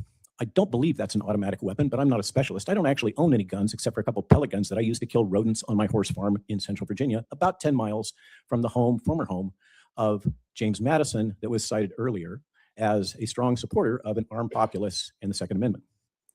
But I'm not a gun nut. I don't carry guns. The meme was referring to the senator's facetious statement, and it was poking fun back at her. And I think most would agree that humor is a very effective way to resolve tension and to discuss sensitive political topics. And our Friday Funnies and Sunday Strip are probably what is paying most of the bills now and allowing me to buy hay for my horses, because my audience really enjoys them. That's all they were, was meme collections, humor, by the way, free speech, and none of those were ones that we originated, by the way. And none of them had anything to do with inciting violence. You made a statement earlier that I have advocated violence against scientists. I object to that. I haven't advocated violence for anybody. And those memes do not advocate violence. The first one refers to basically a quirk in statistics. And the second one refers to a political statement from Senator Elizabeth Warren, which was intended on her part to be humorous, and the responses were also intended as humor. Thank you for allowing me to comment on your, let's say, and by the way, I think you also said on MSNBC that I was unqualified to serve on the ACIP. When I heard that, it was brought to my attention moments after you said it, I called up your office and I said, you know, the senator probably has never read my CV. Can I come in and talk to one of your staff at your office and go over this, thinking that there must be a misunderstanding? And I was given the number, the contact information, email, to set up a meeting with one of your staffers. And I would have been glad to drive up here from my farm in Central Virginia and meet with one of your staffers, go over my CV, and discuss your concerns. Unfortunately, they never got back to me. So for me, by the way, Senator Blumenthal, I used to be a registered Democrat. I grew up in the Central Coast of California. What I've observed during the Biden administration completely turned me around, like many people, like Sasha Stone, like many people in this audience. Regarding the statements that were made earlier by the young doctor, in which he cited a tweet that I put out. Actually, my wife reprimanded me. She thought that was a little too edgy, where I commented on Anthony Fauci seeking refuge in Siena, Italy. Now, how do I know about that? Because I go to Italy a lot, and I was approached by 2 whistleblowers, including one from the Policemen's Union that has been tracking Anthony Fauci's movements within Italy, and it told me about a number of things that he has been doing and asked me to get that information back to the government. So I was aware of his movements in Italy, hence the comment. And regarding my comment about Lena Wen and the former director of the CDC, the former director has repeatedly lied to the American public. And then after resignation, or whatever we want to call it, has gone completely silent. Not be heard of, no testimony, no request for forgiveness, no acknowledgement of those lies. And more about those lies, I suspect, may come out soon. I speculate, because I'm not able to speak about what we know at the ACIP. Regarding Lena Wen, she made a series of statements about what is essentially violence that she believed should be done to the unvaccinated during COVID. I'd like Lena Wen to apologize. I'd like to know where Lena Wen is. I'd like to know what she's doing right now. Not because I want to cause her any violence or harm, but I'd like her to be held accountable. I'd like both of them to be asked, why did you say these things during this crucial time? These things that caused so much pain, that caused so much harm, that was so divisive, that politicized public health during the COVID crisis unnecessarily. Why did you say those things? Do you regret them now? Do you have any sense of what you did? That's why I'd like to know where they are. I'd like to have them stand up and acknowledge to the American public that they did wrong. Thank you for the opportunity to speak and to address these comments, and I'm glad to respond to any question you happen to want to ask Senator Blumenthal, recognizing that I am under oath. Dr. Malone, Senator Blumenthal, you have any questions? Just a couple of questions. I just want to make sure I have the facts right here. First of all, let me say I was unaware that you called my office. If you want to sit down, I'd be happy to do so. And I'm glad to do so anytime. Thank you. Second, you're a member of the advisory committee on immunization practices in the CDC, correct? Correct, sir. You were appointed by Secretary Kennedy after he fired all 17 of the previous members, correct? Which I had no role in doing.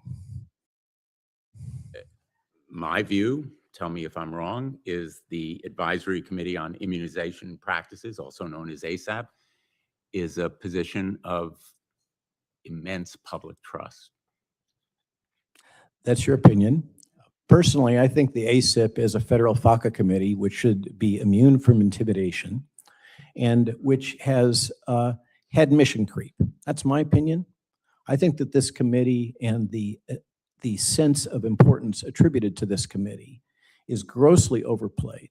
The committee's the committee role has is responsibility for deciding. No, it doesn't.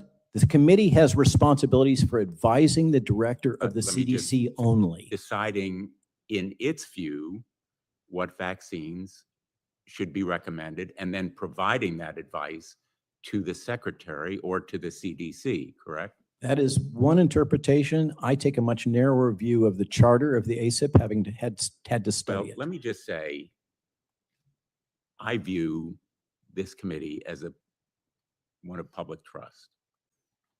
I view it as seriously responsible for providing advice to the secretary, and that's the reason why he wanted you there.